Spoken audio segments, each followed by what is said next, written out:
Welcome to I'll Just Interview Myself, where I, Reese Brown, use my favorite creators, podcasts, and content to interview myself, Reese Brown. Today, I am live reacting to Alex O'Connor's most recent episode of Within Reason, his podcast that is all about philosophy, where he interviews philosophers about their philosophy. And I'm just going to be reacting to this and sharing my thoughts. Okay, let's get into it. More or less, men became scientific because they expected law in nature, and they expected law in nature because they believed in the lawgiver. That fascinated me. And a little bit more research showed me that if you take modern science, I'm not talking about medieval science, modern science, and you start with people like Galileo, and then you move on to Kepler, Newton, and so on. These people were all believers in God with slight variations on it. And it seemed to me there was a pretty close connection between their theism and their approach to science. And in general, historians of science, and when I came to Oxford after a while, I worked for a time with John Hedley Brooke, who was the first professor of science and religion here, now a wonderful historian. Yeah. And he was I do think it's interesting what he's saying about the connection between the approach to theism and the approach to science. I think so often we see academics, researchers, any philosophers, anyone in this kind of field that is, like I'm doing, asking life's big questions, we see them kind of have a presupposition going in and then letting their work try and support that, as opposed to going in open-minded and seeing what arises out of it. And it's almost impossible not to, right? If you have a conclusion about the nature of reality, about life, like if you believe in God, how can you suspend your belief in God to go into a scientific inquiry? Like, that's not something you can just flip off. The same way if there's, what do they call them? Non-reluctant non-believers, people who don't really believe in a God, but are, I think Alex has actually called himself that a few times on different occasions. It's like, but you can't actually just change that fundamental wiring to the way that you believe or not. It really makes it difficult to do scientific or theological inquiry without any bias. I don't know if it's possible to actually not have bias on these things. I think we might always, but who knows? Maybe that's just me and I'm just not as intellectually equipped as some other people are. was very cautious, but he said there certainly does seem to be a connection between the biblical worldview and the rise of modern science. So sometimes I say to people who ask me that question that I'm not remotely ashamed of being a scientist, if you count mathematicians as scientists, and a Christian, because arguably it was the Judeo-Christian worldview that gave me my subject. So I think there's a deep resonance there. And I do think there is a conflict, though, just to explain a little bit further, but it's not between science and faith in God. And I often illustrate this by thinking of the Nobel Prize. Agree. Completely agree with what he just said about this conflict not being about science and faith in God. I actually think the more that we learn about science, and I have this theory around for philosophers and quantum physicists out there, of which I am, maybe you could argue that I'm a philosopher. I don't know. It just doesn't, of which I'm not professionally either. But I have this like pet theory that the hard problem of consciousness and the mind-body dualist split, the explanatory gap there, is the same as the explanatory gap between the particle and the wave in quantum physics, that both are jumps between material and non-material. And I think if we could explain one, we could explain the other.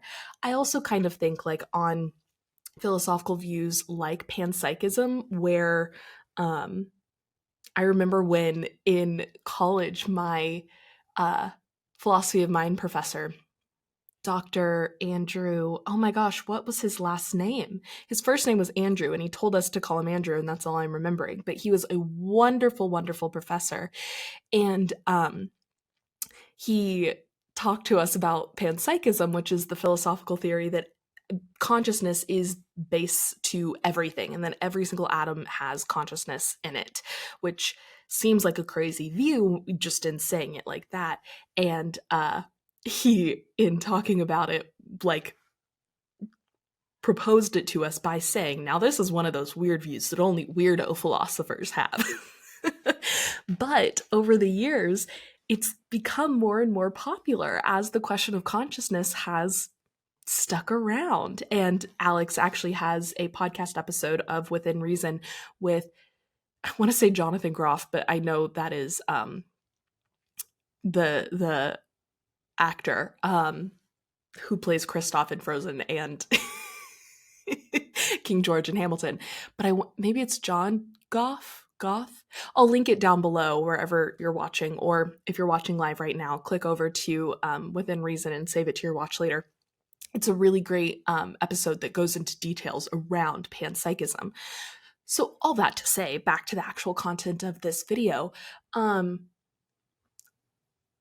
he made a presupposition that oftentimes bothers me, that we all have Christianity, in the West at least, as this kind of baseline understanding behind things. And even those who don't call themselves Christians, everything that we have, the moral structures and the values that we have around Christianity are all built in.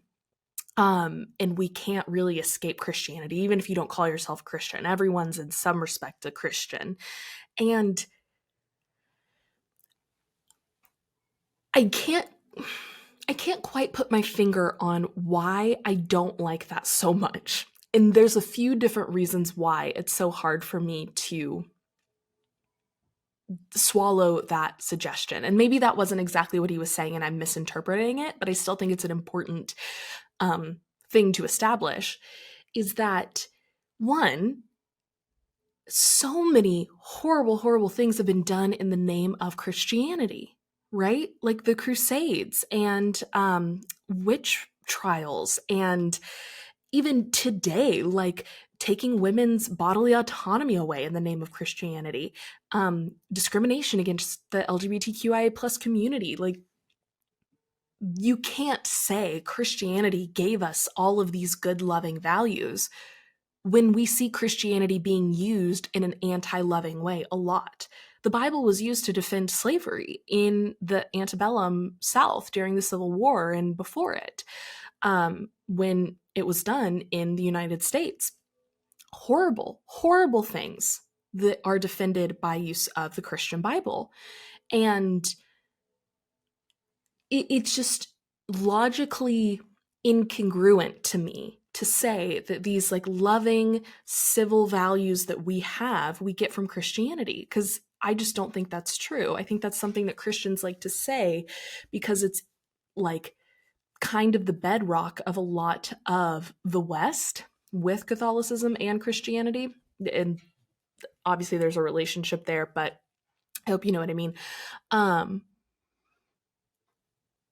And I also think, yes, it's like there's this thing that's, we get so many other good values from places that aren't Christianity, like the Enlightenment and scientific revolution creates a lot of knowledge and forward thinking and philosophical evolution in our thinking, and social justice movements completely separately from religion and Christianity.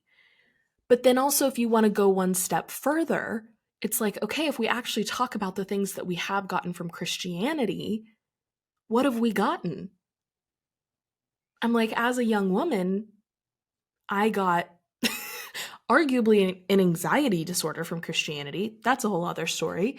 If you're interested in it, I recommend watching my other episodes of I'll Just Interview Myself, where I deconstruct Rhett and Link's deconstructions. I go into a lot of my relationship with deconstruction and Christianity in those videos. But also, again, like discrimination against so many communities, lack of bodily autonomy for women, like all sorts of things. And there is an argument to be made that is, oh well, that's not Christianity, right? The people who do those horrible things in the name of Christianity don't actually know Jesus. When Jesus comes back, he will say, I do not know you.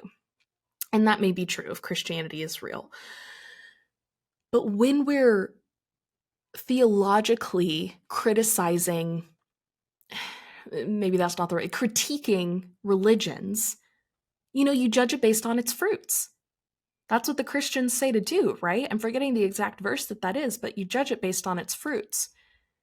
And when someone tells me they're a Christian, I'm more likely to be wary of their ethics and belief systems than trust them.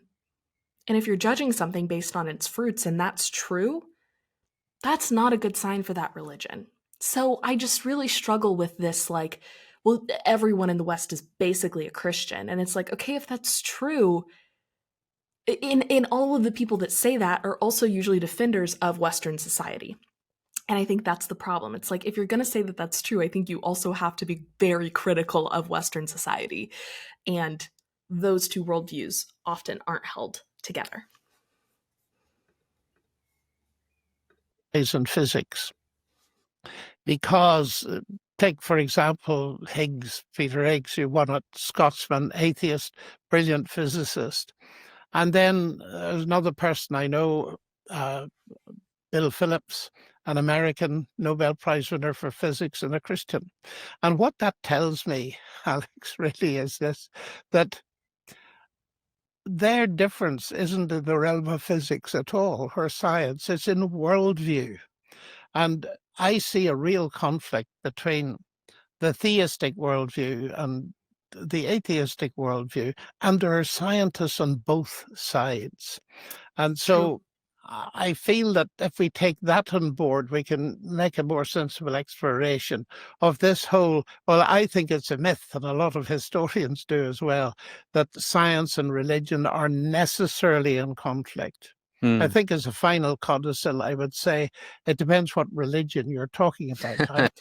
And that was the other piece that I forgot that I wanted to speak to. And I do agree with that I don't think science and religion, well, I don't think science and a belief in God are in conflict. I think actually 9 times out of 10, they support each other in a lot of important ways, or at least a belief in some unmoved mover primordial energy, whether or not you want to call that God. I personally don't believe in the, as Rainn Wilson says, Sky Daddy version of God. My God that I may believe in is certainly more universal energy-esque than that. But I do think that, like, with the Big Bang and in evolution and unmoved mover, like these things are deeply complementary to one another in a lot of ways. The more we learn about science and spirituality, I'll say the mystery source, religion, I think that's a harder sell because every single religion has a creation story. And unless you're a religious person who believes that your religion and your mythology is just metaphor and myth, I think you get into some sticky stuff there and with some other beliefs. But talking about the Judeo-Christian worldview, because science conflicts with a lot of religions. I think this question of the history of science, yes, and it being tied up with the Christian worldview is an interesting one, because to me it's slightly different to asking whether the findings of science after the scientific method gets off the ground conflict with the sort of tenets of religious belief. And so I think what a lot of people will think is, okay, the founders of the scientific method were Christian, but of course they were, because everyone was Christian. And if science does somehow undermine Christianity, then of course they would be Christians, because they hadn't invented the scientific method yet to undermine it. And so people will point to the findings of science and say that the explanatory power that these Christian men who wanted to understand the universe found in the scientific method removes the space needed for the explanatory power of God. Now, I know you disagree with that too, of course, but I was hoping you could tell us why. Well, I think it is an argument that's pretty fair if you apply it to a limited proportion of the Earth. Yep. But the interesting thing to me about that, and I've thought about it a fair bit because it's the obvious point to make, and it's a good point to make, is that modern science did not develop among the Chinese. And a lot of study was done on that particular topic. What?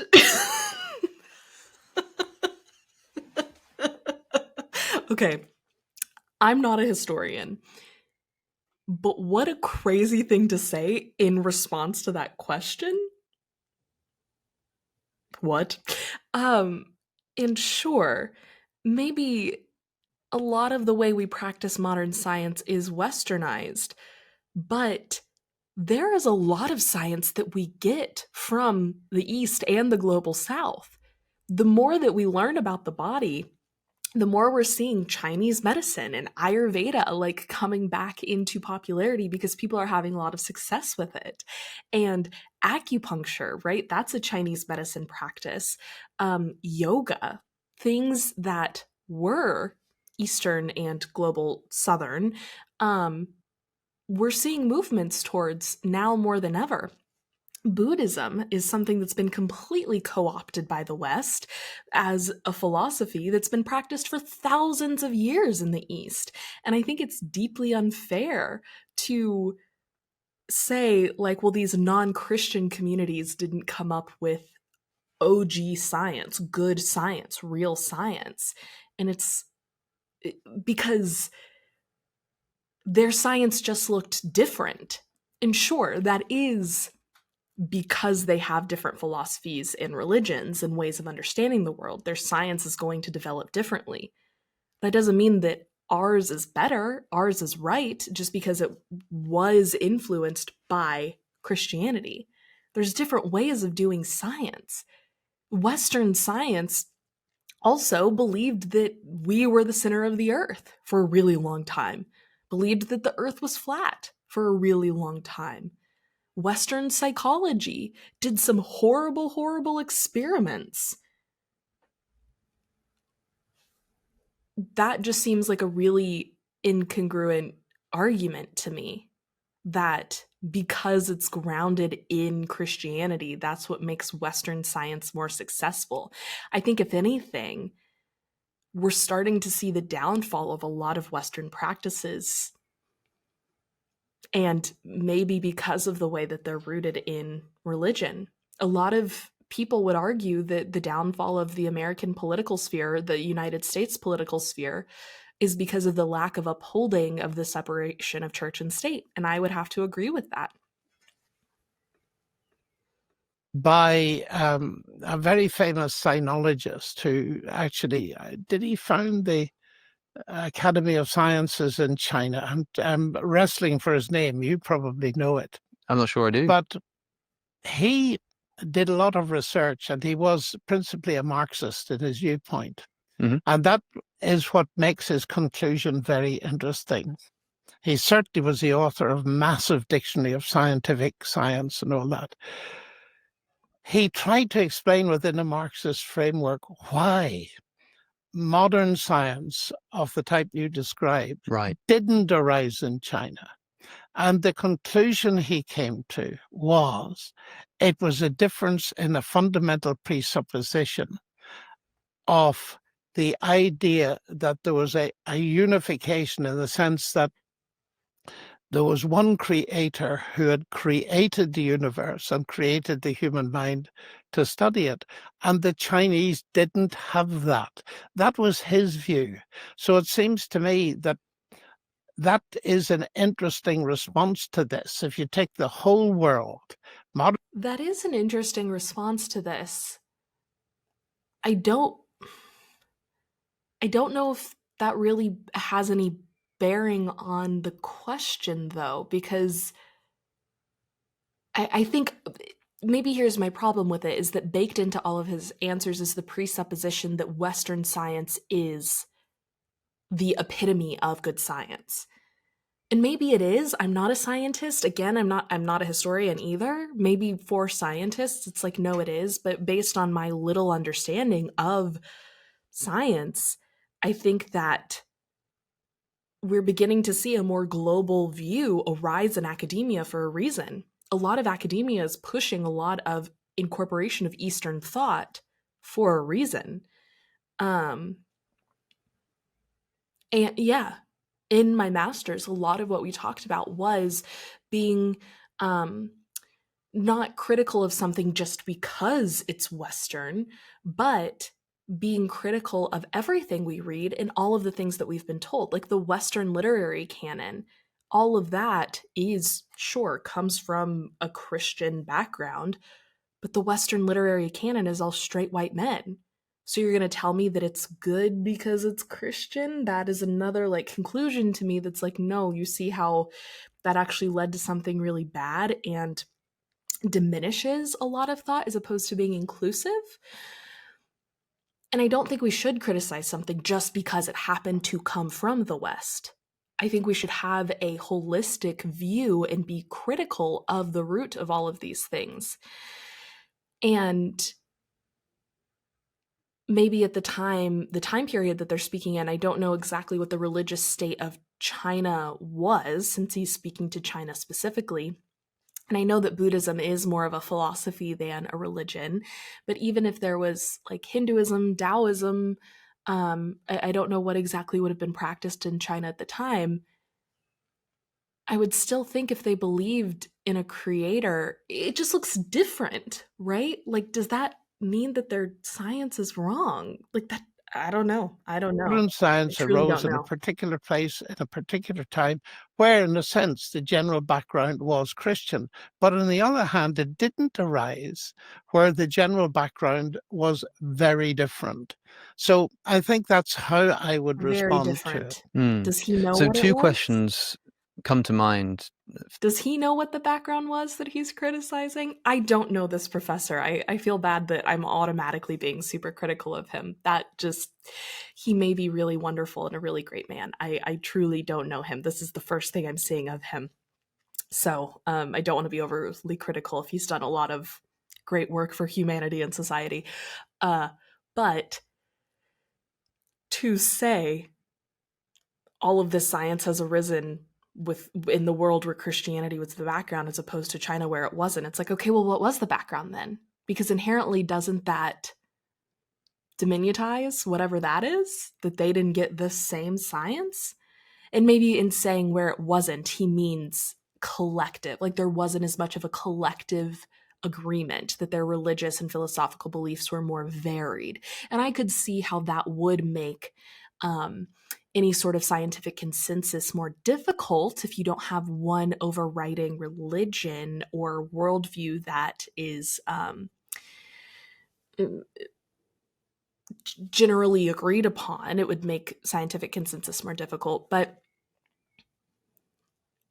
I don't know. I would think you kind of have to know what that is. And again, maybe I'm wrong. I'm not a scientist. I'm not a historian. These are just off the cuff thoughts on this little bit here. For me, one is the question of the so-called golden age of the Islamic world, with particular Yes. reference to mathematics. Yeah. I thought of that earlier and I did. Actually, I thought of that earlier, but I just didn't say it. I did think of it earlier and I just didn't say it. But we use Arabic numerals in math.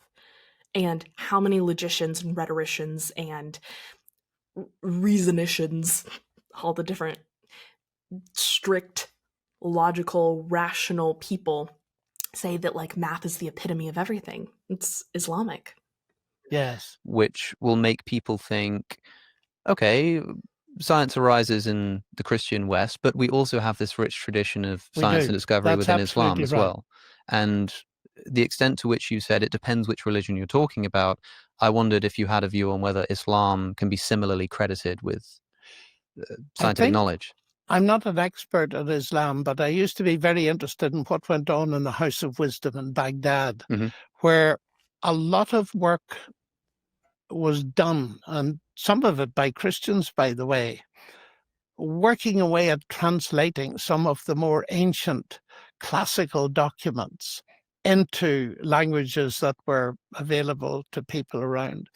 And at the very least, in the Islamic tradition, you have a very strong transmission of more ancient texts. That, of course, helped with the advance of modern science. Mm-hmm. But as far as I know, not a great deal of innovation. But I'd put, again, I would say my field is algebra. And the word algebra comes from al-jabr, which is an Arabic word. And in the Islamic world, you had tremendous understanding of observational astronomy and their ways of solving equations and so on, and back into the Babylonian world. So we had certainly a great deal of stuff that was transmitted forward and helped. I would say helped enormously. But in the sort of innovation and experimentation and all this kind of thing, and the vast steps forward taken by people like Galileo, Kepler. How did I know that's where he was going? How did I know? That again, okay, last time I'm going to say this. I'm not a historian, I'm not a scientist, I'm not a mathematician. I am like I studied philosophy, rhetoric, and the human experience. So if anything, like psychology and philosophy and writing are my fields. All that to say, that feels extremely whitewashing to me. That he's saying, like, yeah, they helped, and the word algebra comes from al-jabar, which is an Arabic word, but they actually didn't innovate things. The innovation came from the Christian people, which just so happened to be the straight white people that are the victors, that won, that colonized, that practiced power over. I don't know the truth of these things, but that just seems like a hard position to defend to me. Especially when we know how much global trade increased knowledge generation and production. Because when all of these different worlds and communities could think together, that's when we really see a lot of knowledge generation rapidly increase. Where I am in Italy, I often tell people when they're like, oh, what's it like living in Italy? People often say America or the United States is a melting pot. And then you have people now recently having asserted, like, oh, no, it's not really a melting pot because everything doesn't melt together in this one mix up. It's more like a mixed salad where all of these different ingredients come together to make something really cool, but the individual ingredients are still themselves. It's not merging into one thing. Italian culture is extremely influenced by Arabia and the Middle East, as well as British, United Kingdom, and Northern European culture. And it's kind of this mishmash, and then Mediterranean culture too, which is Middle East somewhat, and Egypt, right? And Greece and the Mediterranean. You know the Mediterranean. It is this truly feels much more like a melting pot to me than the United States does, where it's like Italian culture and architecture and history all kind of rose out of all of these things being merged together. Like if you look at any of the beautiful cathedrals, I'm in Florence, the main Duomo, you can so see the Arabic influence, but it still looks deeply European. And the use of like black marble all over Italy. And I guess I'm just sharing all this to say, like, when these things are brought together, and Italy being so in the ocean and in the heart of so many trade routes, it's like we create new ideas and new thoughts when we share, not to just credit the victor. And like Italy, Florence is the birthplace of the Renaissance, in the heart of so much trade. I don't think that's a coincidence. If just Christianity was the basis of all of these things, we would have seen the Renaissance happen in England. We would have seen the Enlightenment and, well, I guess all of these things that we study, but all of that academic tradition is still rooted in the white man being the victor. I don't know. This is a hard one for me, y'all. In giving this the benefit of the doubt, because it does feel a little whitewashy, and maybe I'm being overly sensitive to it. I would love your thoughts and your 2 cents, but I'm just hyper aware of all of the things that we know from so many other places. And yes, the West does things differently, but that doesn't mean that it's better. And how much of these communities that haven't been able to evolve and progress to the level that the West haven't been able to do that because of colonization and oppression. That's probably credited to Christianity too. Newton. They didn't get that far, but we must credit them. Mm. The other question that came to So we mind must credit then them, but they didn't get that is far. one concerning the Let's difference credit them with between, the little bit say, they did. belief in God as motivating your Yes. scientific enterprise and Christianity as a world religion. Because Yes. when I think about someone like Galileo, an important founder of the scientific method, and I think about the way that he's treated I was about to say, I was going to go into this, but Alex is about to go into it. He's so good at bringing this up. by the reigning Catholic authorities for presenting an alternate view of the world, although not proving it, arguably, at the time, running into a bit of trouble and ending up finishing his life in house arrest in Tuscany. Rather luxurious house Yeah, arrest. he got it quite well. I think this idea. Christians always love to say that. They love to say, "Oh yes, he was on house arrest because of his scientific ideas, but it was a good house arrest. It was a nice house arrest. It was a good one." What? Okay. Idea that he was tortured for his beliefs is a mistaken one, although allegedly some people believe that he was shown the instruments of torture, as if to say, That could be. keep But quiet. here again, I think that using Galileo as an example Mhm. doesn't work, because if you look at what actually happened, the first people to criticize Galileo was not the Catholic Church. It was the philosophers Mm. who were building on Aristotle and believed in a fixed earth.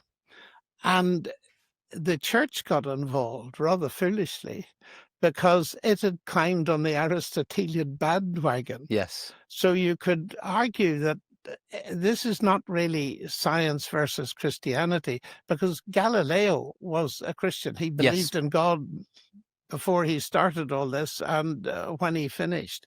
So I think I would agree with the historians of science that say that the Galileo incident is not really one to be used Mm. to show that there's a huge conflict between science and I don't think the point is that this incident is to show that there's a conflict between science and religion. I think the point is to show that the Catholic and Christian Church is not the bedrock of scientific discovery, that Professor Lennox seems to be asserting that it is. That even though they may not be contradictory, certainly the history of the church did not treat people very kindly that had anything to say that may have come up contradictory to their beliefs. And sure, it was a cushy house arrest in Tuscany, where I am now. And I gotta say, even on days when I'm in my apartment by myself and I don't leave, it does feel magical and beautiful because Tuscany is amazing and the best. But it's house arrest.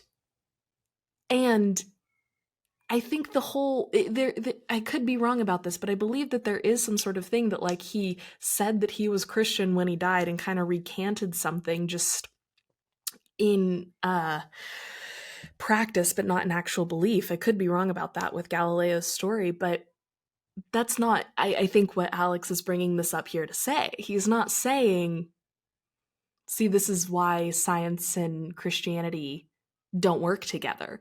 He's saying, how can you say that the church that put a scientist under house arrest is the foundation of scientific discovery and belief? That church is why.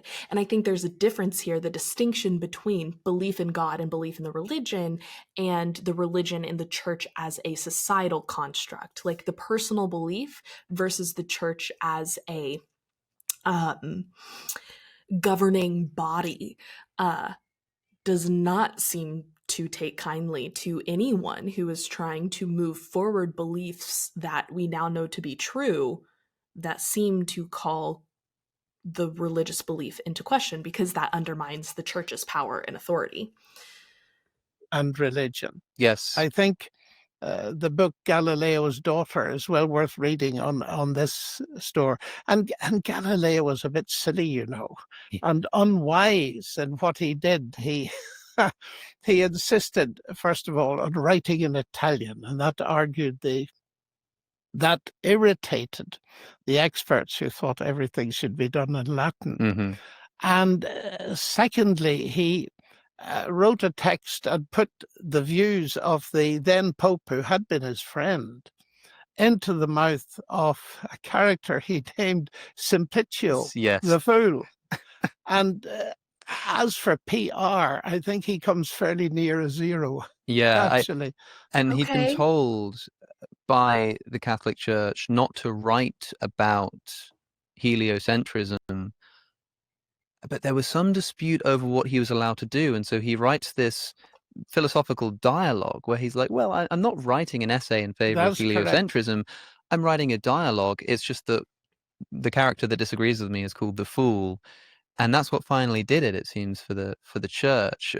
For me, I think you're right to say that this isn't a good indication of the conflict between science and religious belief. For me, at best, with the most sort of uncharitable view of the Catholic practice here, it might show a conflict between, say, the scientific method of Galileo and the Catholic Church. Yeah, that's exactly what I was trying to assert. Of course, Alex said it much more eloquently. But I want to very carefully tease apart the historical question of like world religions and their potential suppression of the scientific method with the more specific point I think you're making, which is about the personal belief in an Yeah. ordered universe. Those are very different points, and it seems like we're literally only 10 minutes, 13 minutes into this. But it does seem like, while I may disagree with Professor John Lennox about church supporting scientific inquiry, it sounds like maybe I will agree with him about belief in a god or spiritual belief in general being congruent with scientific inquiry, but that remains to be seen. As being necessary to engage in Yeah, science. I think that's fair enough. And if you look at various times in church history, I would say that to their shame, and as in the Galileo case, it was only in my lifetime that the Catholic Church rehabilitated Galileo. Yes. And that's pretty shameful. Finally said that he was correct. Yes. And the same is true, I suppose, of the so-called conflict between Huxley and Wilberforce, you know, after Darwin. Yes, But again, that's represented as this is a debate that happens just down the road at the Natural History Museum here, the Natural History in Oxford, Museum. and it's between Thomas Huxley, who is a sort of protege of Charles Darwin. Yes. And so the newly discovered idea of natural selection is being defended by Huxley, and then you've got the Bishop Wilberforce, who is arguing against it. And this is again seen as archetypal science, evolution, undeniable fact, versus that's right. the priest that can't accept it. I've read the whole debate, and I find that many people haven't. And Wilberforce was the kind of cleric who was an amateur scientist. And he seemed to have a lot of leisure for doing that, which might tell us something about the church in those days. Right. And Huxley was dead against this. He wanted a professional class of scientists. That's the first. There was a strong bias against it. But when it came to the argument, I was fascinated to discover that very early on in his speech, Wilberforce said, "I am not going to use religious arguments. I am only going to discuss the science." That's often left completely out of the discussion. And again, it was... I'm unfamiliar with the debate that they're talking about, but my gut instinct with that wants to say, okay, he may say he's going to leave religion out of the debate. Does he? Does he? Because even if he says that, that doesn't mean that he does. And even then, I don't think leaving religion out of the debate. I suppose that a religious person can still purely debate the science, but I don't think that that necessarily is a point in the pro column of Christianity or Catholicism being supportive of scientific inquiry. If anything, it may just not be a mark in the column that they don't. But I don't think it works in favor of that argument. But again, I do think there's a distinction here between the organization, governing body of the church and religious or spiritual belief in general, and how the difference between those two things supporting scientific thought. So, what was his name? Professor of the history of science at the Open University said that this event should not be used to drive a wedge between science and Christianity. It was a much more complex thing. It was a sociological thing as well. Yeah. The push to have professional scientists get rid of the clerics, turn the churches into temples to Sophia, the goddess of wisdom, and all this kind of stuff. There was much more going on than simply dealing with science. But poor old Wilberforce, I think he gets the rough end of the stick, and it's not always very accurate. I mean, instinctively, I think of people who are motivated by their religious beliefs, Yes, but so as to convince the non-religious, yes. will abandon that as a strategy of argumentation I and think say, well, that's a look, I'm wise not going to rely on my point here. religious views here to convince you. Yeah. And yet that is still their motivation Right. to presenting these arguments. And I really don't know when I say, like, Well, I don't know what you suspect Wilberforce's motivation was, or if there's anything else that indicates that he really well, you're was right. just a science I take enthusiast. from what you're saying that it's always difficult to second guess motivation Yes. and to understand what it is. And we can only see that what I find actually interesting is that Wilberforce, it actually occurred to him to say what kind of argument he was using. I thought that was pretty insightful of Wilberforce, in spite of the fact that generations afterwards, nobody took any notice of it. He was actually passionate about the science and felt a case could be rested on the science alone. That's So I think that's a bit of a contradiction, because what he just agreed with Alex on is that you can't second guess or go back and retrospectively assume motivation. But that's exactly what he's doing right now, is assuming his motivation is not religious. He was like, you're right, we can't assume motivation, but here is how we can assume his motivation. And we can't. Just because he says that doesn't mean we understand his motivation. And again, even if we're extremely, extremely kind and gracious to this argument, I still don't think that's a mark in the pro column. It's only keeping it from being a mark in the con column for the organization that is the Christian church. It's an attitude I like. We'll get back to Professor Lennox in just a moment, but first, do you trust the news?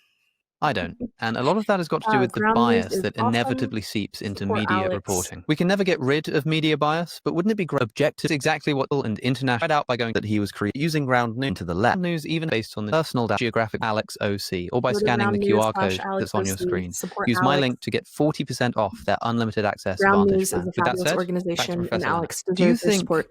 some of these archetypal scientific revolutions, the Copernican revolution, the revolution of biology with natural selection and Charles Darwin, even things like the revolutions in physics with quantum mechanics. Yeah. Do you think that any of these pose any challenges to, say, the Christian worldview? Is there anything about the Christian worldview that you think is at least challenged?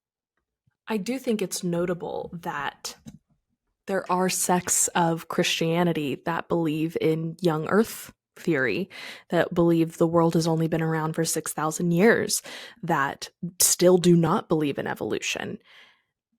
I don't think that that means that you can't be a Christian and also agree with modern science, but I think you have to say that these do pose threats to certain aspects of Christianity. You can't say that it doesn't, because you have to figure out some sort of workaround for why they don't pose a threat to Christianity when traditional Christianity held a different belief than what you hold now that is congruent with science. Why is it okay to change Christianity to be congruent with science as opposed to dropping it? I think you need a reason for that. By these scientific developments? Well, we need to take them separately. Sure. And certainly, as one person has said, at least one, that Darwinism proved to be an engine of atheism. Yes. Well, I think this is the most important example here, is And probably evolution. it is. Yeah. Quantum mechanics actually, to take your other example, for some people, opened up Yeah. the possibility of freedom and all the business of giving, to put it this way, which I don't really like, space for God, so to speak, Yeah. and not confining the universe to be a deterministic entity. I think that it is a very interesting case in point that a lot of people jumped on the Darwinist bandwagon, and until relatively recently, it was often used as a reason to get rid of God in some way or other. My thinking of it is, well, it's quite complicated, actually. First of all, Really, I thought this was simple. the That's idea super that there is a hard. creator God is not going to be refuted by a biological theorem. I'm not even convinced they're in the same kind of category. I do agree with that. That, in other words, evolution, whatever it does, and I'm saying that quite deliberately, whatever it does, is not an argument against the involvement of a creator. I spoke to one very leading, well-known biologist who is a strong believer in evolution and is a Christian. And I said to him, in the end, if I'm pushed to it, God can do it any way he liked. Right. So It's that where a lot of if it Christians happens fall. to be that way, that is not an argument against the existence of God, any more than the existence of an automatic self-winding watch, which uses random motions of your arm to wind itself up, is an argument against the existence of an intelligent watchmaker. Mm-hmm. That calling in of randomness doesn't get rid of God at all. But of course, if you're going to use... Again, the difference here for me personally is, okay, I agree. It doesn't get rid of an intelligence watchmaker on his account. It does pose a threat to the Christian account of that intelligence watchmaker. And I think that's a thing that's so often left out of so many apologetics and Christian debates, is they're like, well, you can still believe in God on this view. And it's like, yes, you can. But I have my own definition of what that God is. You have a very strict one with a thick rule book about it. Can you still believe in that specific type of God, Sky Daddy, on that view? That I don't know. That I don't think you I don't know. I mean, there's plenty of Christians out there who do, so it is possible, but I think it comes with a lot of merging and morphing and self-defining what Christianity is, right? Which I suppose there's nothing wrong with if it makes you a better person and it makes you treat other people lovingly.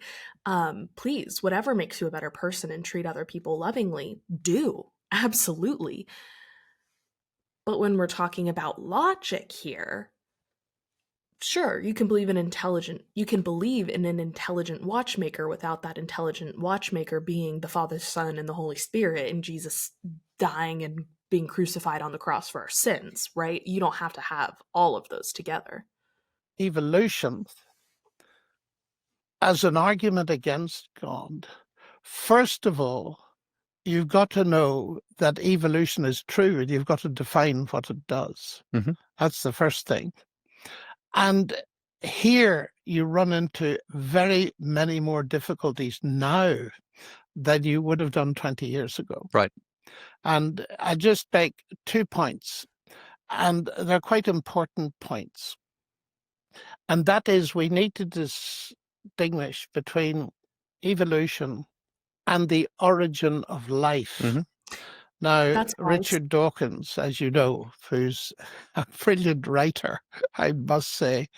I remember reading his book, The Blind Watchmaker. Yes. And what arrested me. Evolution is just a causal chain. There's still some sort of unmoved mover to set it all in motion. But again, I'll go back to my previous point.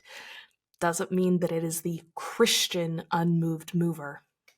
In reading it, and I can almost quote it verbatim, so that's a compliment to Richard, that evolution, the blind automatic mechanism that Darwin discovered, is the explanation for the existence and the development of all of life. He said that? Yes, it's in the book. Yeah.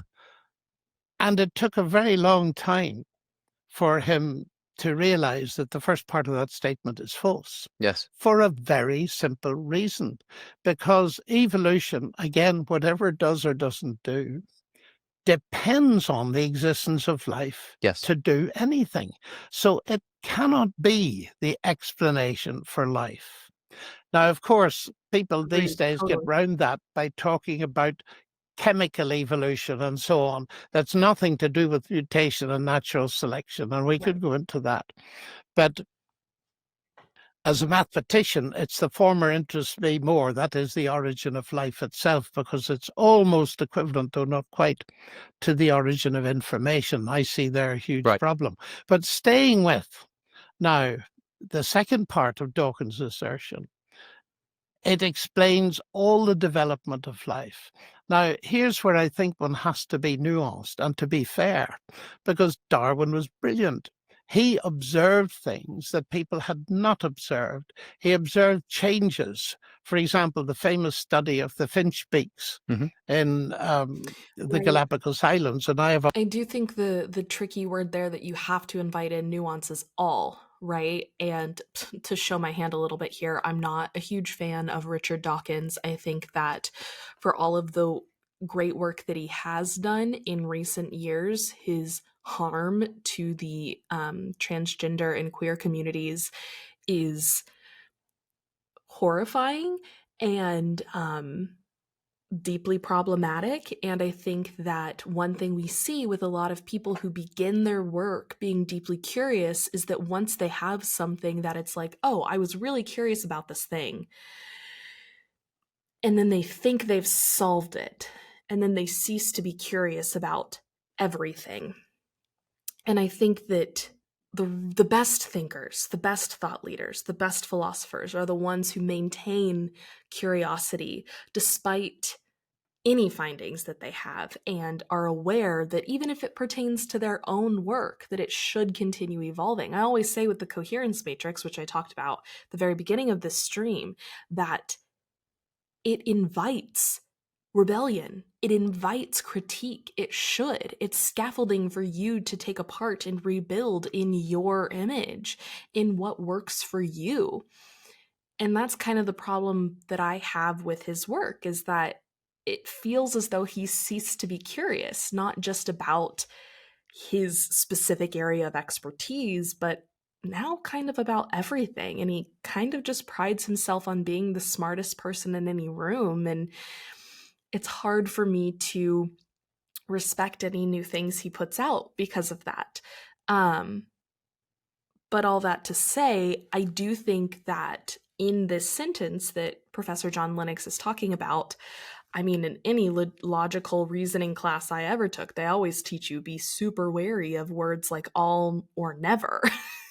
And saying it is the explanation of the beginning and all of like the progress of life is a strong statement that to prove that to be true is borderline impossible. All? Maybe. Maybe. And we just don't know. Or at least it can fit on the worldview of all. But that's a hard statement to prove. A 1,000-page book at home, famous book on that, and I've read most of it. And that was hailed as evidence, but of what? It certainly was evidence of cyclic change. What not so many people were aware of is that once the drought conditions disappeared, the proportion of long beaks to short beaks actually moved back to what it was before. But nevertheless, he could see that something was happening that filled niches and enabled existing creatures to adapt to new niches. Now, that seems to me to be uncontroversial because we can observe it. But when it goes beyond that to the creation, if I might use that word, of new life forms or all this kind of thing, I think that's a very different matter. Now, I'm very aware that I'm not a biologist. And secondly, I believe in Richard Me at the Feynman's beginning of this. wonderful dictum. He says the scientist outside his own field is as dumb as anybody else. And I've got to remember that. But I have tried to read my biology, especially in recent years. And I comfort myself that everybody from Darwin to Dawkins wrote for the intelligent public. They expect us to understand what they write.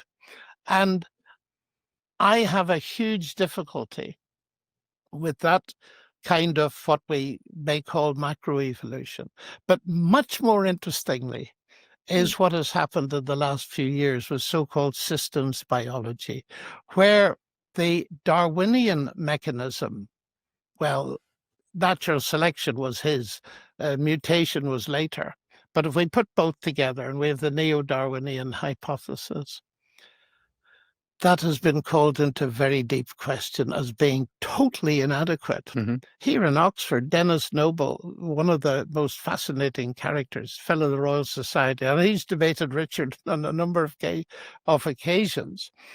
And his argument is really in the end that natural selection, that neo-Darwinian thesis, doesn't need to be modified. It needs to be replaced because it's completely inadequate. Whoa. Because now, and here I'm just saying what I read, the problem is, and it's a chicken the egg problem, that most simply perhaps can be realized. Here is DNA. You can't get DNA without a cell. You can't get a living cell without DNA. So how does that work? And what seems to me to be happening, and I've actually written quite a lot about this in a recent book, Cosmic Chemistry, Do God and Science Mix, that there appears to be a top-down causation, and it leads to a huge problem because it was enough level of complexity to discover that the DNA molecule was not simply complex, it was linguistically complex. Linguistically complex. That's interesting. I think where he's going with this is the argument for God from motion, which is something I've discussed before on my channel. In the Why is the Cohere Collective video, what to do in the face of the meaning crisis. Head to YouTube if you want to watch it. It's the channel trailer that's up right now. But I do think that that's a really good argument for some sort of intelligent creator. But again, you don't need any of the Christian fluff around that. And that's really my problem here, that I consistently come back to with all of these theological debates. And I would really love to see where this goes, and if he will push that point, or just say, see, this is why we need a God, and therefore that God is Christian. That's a totally different leap. So I'm interested to see what happens. That is, it gave us a 3.4 billion letter long word in a chemical alphabet. And all those letters had to be in the right order. That is a stupendous level of complexity, which has no chance of being generated by random processes. And Richard Dawkins agrees with that. He brings in something that natural selection actually has a different kind of operation, but we're not going to that at the moment. But the point is now, with the more recent discoveries of the nature of the living cell and all the chemical factories in it, there are levels upon levels of complexity beyond the genome. And that just beggars into unbelief, the possibility that any known mechanism can produce that without the input of intelligence. Now, I'm in your boat, but at an even sort of lower level below the deck, in that it's not just so much outside of my scientific expertise, biology, but I'm not even a scientist, and so I'm also aware of my limitations in being able to engage with this material. I do understand that on the popular level, I think like Stephen Meyer has been talking about this kind of thing quite publicly, and I understand that a lot of people are beginning to question at least Darwinian evolution. But to understand you correctly, would that entail doubting, for example, that, say, myself and a chimpanzee share a common ancestor? Because I understand that the mechanism of getting DNA off the ground and this kind of thing is this unimaginable mystery. But once we've sort of granted that, intelligently produced or not, does that suspicion go to that depth of evolution? I mean, like, do you think that there is reason to doubt that I share a common ancestor with the chimpanzee? Well, it can do. Uh-huh. People are divided on that, and Oh. I understand the point very well. You know, from a mathematical point of view, if you take a set of things, you can often order them in a hierarchy, and that's clearly true. I suppose if you can input intelligent design into something, sure. And the only thing that it would point to is a common creator. However, from my layman's knowledge of our relationship to chimpanzees, I believe that there is something that is like vestigial in us that is also vestigial in chimps. That's like, if in the coding, this is how Rhett of Rhett and Lincoln Mythical describes it, and I think it's really helpful, that if your DNA was a book and the book had a coffee stain on it, obviously that coffee stain on the book is a mistake. It's not supposed to be there. It doesn't really do anything. It just kind of colors the pages. That we share that same coffee stain as chimpanzees. And so it's like, well, even if it was a mistake like a coffee stain in our genetic sequence, that would either call into question one, that we didn't come from chimpanzees, right? It's like that seems to be the most logical explanation on Darwinian evolution.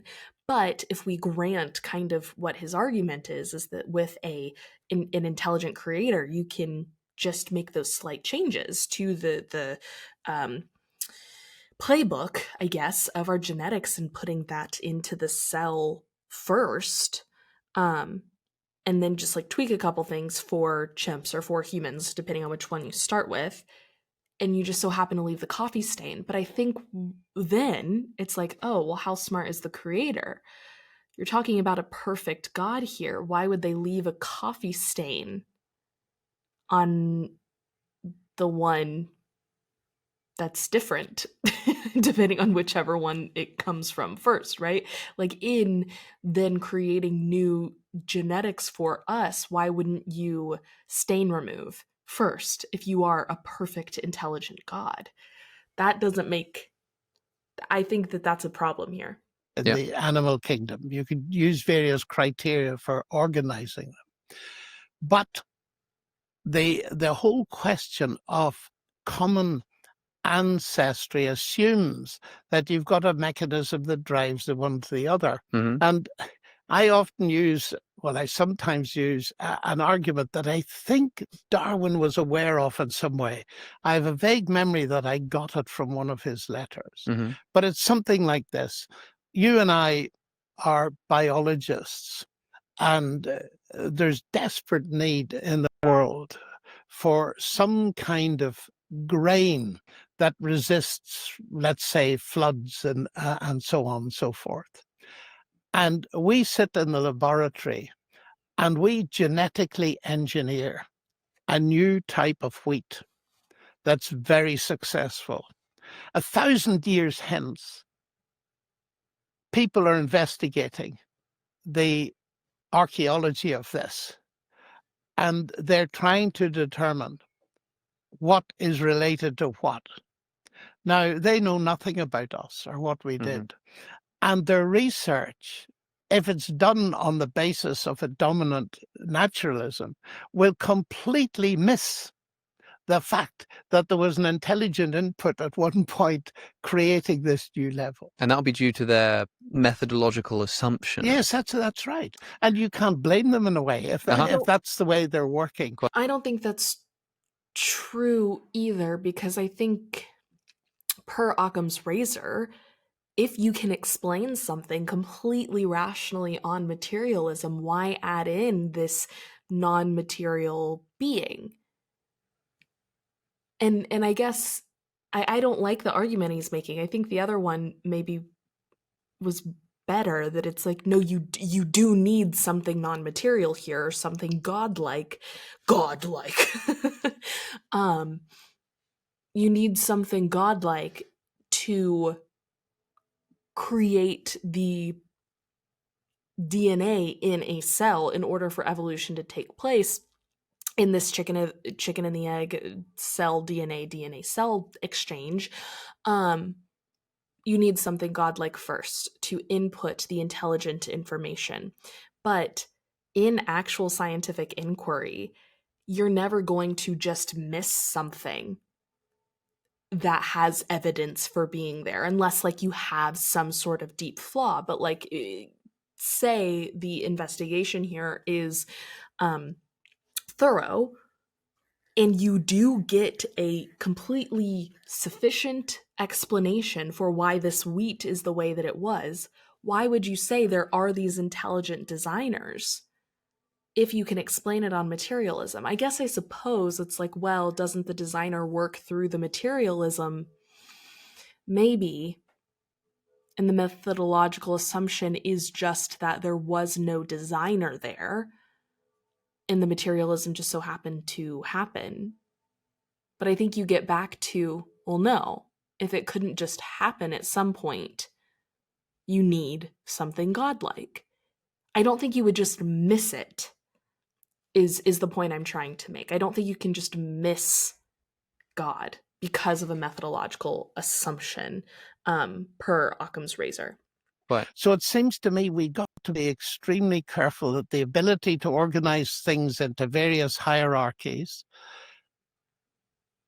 is an indicator, certainly an argument for development without input of intelligence, but right. it's not conclusive. And it seems to me, in other words, my faith in God doesn't depend on whether there's a common ancestor or not. Uh-huh. Certainly God could do it that way, but I'm not convinced that he has, Mhm. because the analogy I gave you has got more to it than you may first realize, because it's saying that at a certain point there was an input from outside the system, Yep. an intelligent input from you and me Mhm. as the scientists involved. Now, from the biblical point of view, and this has always interested me, the biblical description of creation is very minimal. It's 100 words, I think, Genesis 1 in Hebrew, something like that. But what is emphasized in that description has always fascinated me, because several times over you read, and God said, and God said. So these various stages, the days of Genesis, whatever you make of them, these stages are each introduced by God speaking. Now, again, the New Testament says very He little called about the the how of DNA creation, language. He's going to but say it the does say word. something. Mm. And it says something very profound to my mind, and that is, in the Yep. beginning was the Word. That is, the Word already was. And this is an existence statement, because it then goes on to say, This is through the interesting. Word, all things were created. came to be, is actually what the Greek says. Yes, okay. It's fascinating. So the Word already was. The Word never came to be. The world came to be. You and I came to be. And then, of course, there comes the huge statement, which shows John's fascination And by the word was existence. God. And the Word came to be human, or came to be flesh. Oh, God became human, which is the central Christian claim. right. But sticking at the creation level, my reaction to that is, this is a word-based creation. Now, do we see any evidence of that? I believe we do. First of all, in the fact that lots of things in our universe are mathematically describable. You know, That is, we can use the language. this is actually really interesting to me. The wheat thing, not convincing to me. The need for the lack of common ancestor, certainly not convincing to me. But I do think the chicken or the egg, like we need some sort of first mover, right? I'm bought in on that. I do agree with that. And I've always really loved this verse. In the beginning was the Word, and the Word was God, and the Word was with God, and then the Word became flesh. And certainly in Christian theology, there is a lot about language. And in my studies around language, my master's degree is in English, and I chose that specifically to be able to communicate my ideas to people. Language is not just about knowledge communication, it's about knowledge formation, because as knowledge is communicated, it is formed, right? Because in it's spreading, it becomes something new and different when new people learn and hear it and engage with it through different experiences, lenses, worldviews, etc., etc. And I do think that there is something about this inciting moment of language, right? It almost makes me think of the Cartesian, I think, therefore I am. And I do have this theory, this thought process around if I think I mentioned this earlier, the same thing that is distinct between the mind and the body, this mind-body dualist issue, is the same as the particle wave explanatory gap in quantum physics. What if there's some way of understanding I think, therefore I am, which originally written in French, there's a few different ways to translate it. But one of the translations that I really like is like, I think, therefore I am being. I want to say, oh, I'm forgetting the exact translation. I have some notes. Where is that notebook? It's right here. Give me 30 seconds.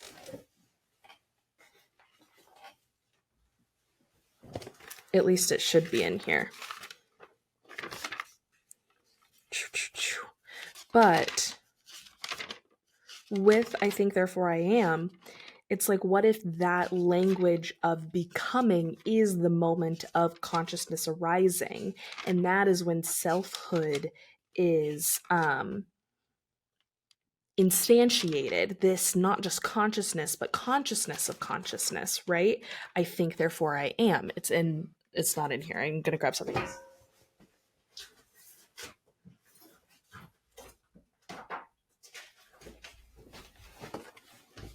Here it is. Okay. The different translations. I am thinking, therefore I am. I think, therefore I am, or I am thinking, therefore I exist. These are all different translations of the Cartesian, I think, therefore I am. And I think that in I am thinking, therefore I am, it is in this awareness of the thinking, the consciousness of the conscious activity of thinking that instantiates I am, I exist, right? And it is in that moment of awareness that the existence actually begins. The I amness begins. And then, of course, we know in the language I am is the language of the Old Testament. And I think it's used in the New Testament by a lot of people defending that Jesus is claiming to be God, which I think there's an argument to be had there, that he says, I am the I am, or here I am. That is him claiming to be Yahweh, the God of the Old Testament. So all that to say, I do think there are some legs to this notion that creation is linguistically based, in that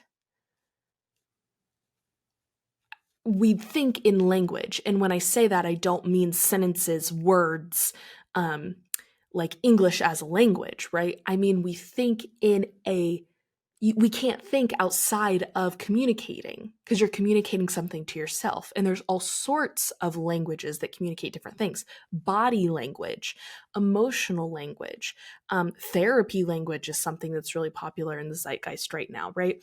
These are all different languages that we have that aren't necessarily verbal, but they're languages, they're communicating something. So this is actually quite fascinating to me, and I think it's actually kind of beautiful as a way to talk about God existing. And I do think, while I buy into the need of some sort of unmoved mover, of some whole or objective bigger than just the singular human and subjective experience, again, I just want to point out, even in a really liking where this is going and it feeling really like poetic to me, actually, I don't think that that is justification that this God is Christian. Even in it discussing Christian verses, I think we can find, I'm just such a, like, the book is a myth. It's literature. You could find these same sort of archetypes in Harry Potter, in Lord of the Rings, in The Matrix, right? It doesn't mean that those are mythologically or theologically true. There's stories for these universal truths. So all that to say, I do like where this is going down. I think it's interesting for a source style creator. I don't think it means Christianity is inherently the ticket. I'm going to hit play. I'm going to still be listening. I need to go to the bathroom, but I'm listening as this is going. Language of mathematics to describe them. Mm-hmm. And that is so amazing Mm-hmm. that really clever people like Einstein saw that there was a problem. And you remember the famous thing he said, the most incomprehensible thing about the universe is that it's comprehensible. Yes. He could see that there was something absolutely amazing, that someone thinking here could come up with equations that describe what's going on out there. So a word-based universe at that level. But then, much later than Einstein, we discover that in biology, life is a word-based phenomenon as well. An information bearing macromolecule, DNA. So at the heart of the two sides, physics and biology, it's word-based. And that resonates very much with me. In the beginning was the Word. Mm. And I remember, this will amuse you, years ago, I was working in Cardiff, and next to me or almost next to me, was Professor Chandra Wickramasinghe. I don't know whether you've heard of him. He is an astrophysicist and worked a great deal with Fred Hoyle. Mm-hmm. And we were talking about this one day, and he'd been in America, and he got into one of these so-called creation trials. And he said, it's such a pity. He said, the people in America, the Christians, were very nice, but they're so hopelessly naive, they believe the Bible. And I felt I had to defend my Christian brothers and sisters, in spite of how extreme their views might be. And I said, well, actually, I believe the Bible in the sense that I take it very seriously, because, of course, it's full of metaphor and all this kind of thing. And he said, prove it to me. So I walked over to the board. I'll never forget this. He threw me a piece of chalk and I had to prove it to him.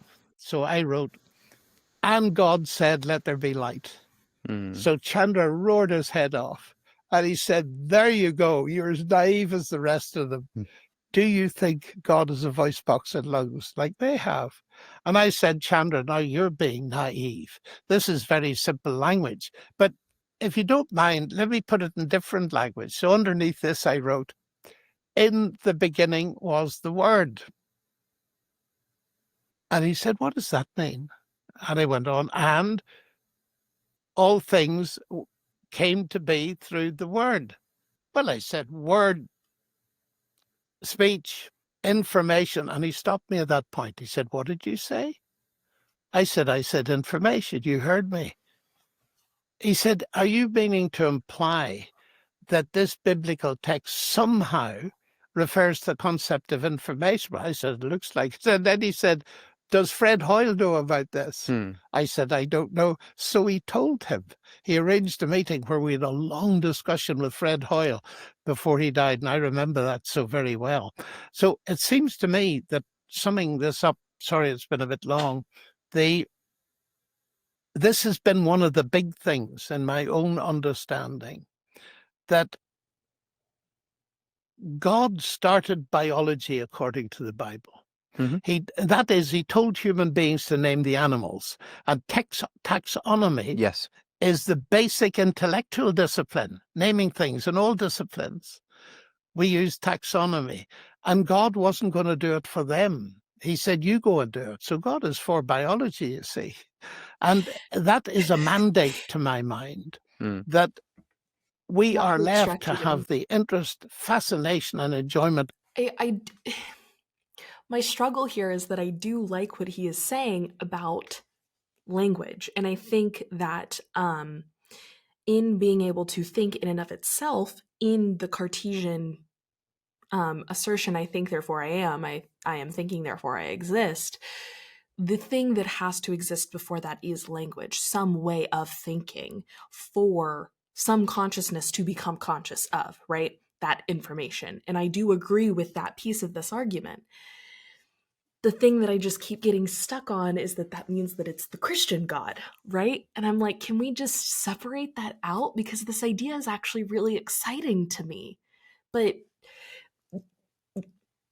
I think you lose some credibility when you cling to your specific iteration of what God looks like. And you have to defend it and all the atrocious things that it has done and the other things that the Bible says that you don't agree with. If you turn it into a literature that can be interpreted and theorized about and read, right? Like we do The Great Gatsby or Slaughterhouse-Five or Animal Farm, like all of these books that we all read, 1985. If you turn the Bible into something like that, I think it becomes vastly more useful. Of finding out a great deal about the world ourselves. But the Bible does make this steering comment that says it's a word-based universe. And what I say is that science has come up for the evidence for that. It does say word as the word in the Bible. I think the actually more helpful thing is language as a as information, right? And how language is kind of, at least in my view of this Cartesian piece, fuzzy in that it can also be like originary consciousness, communication of some sort.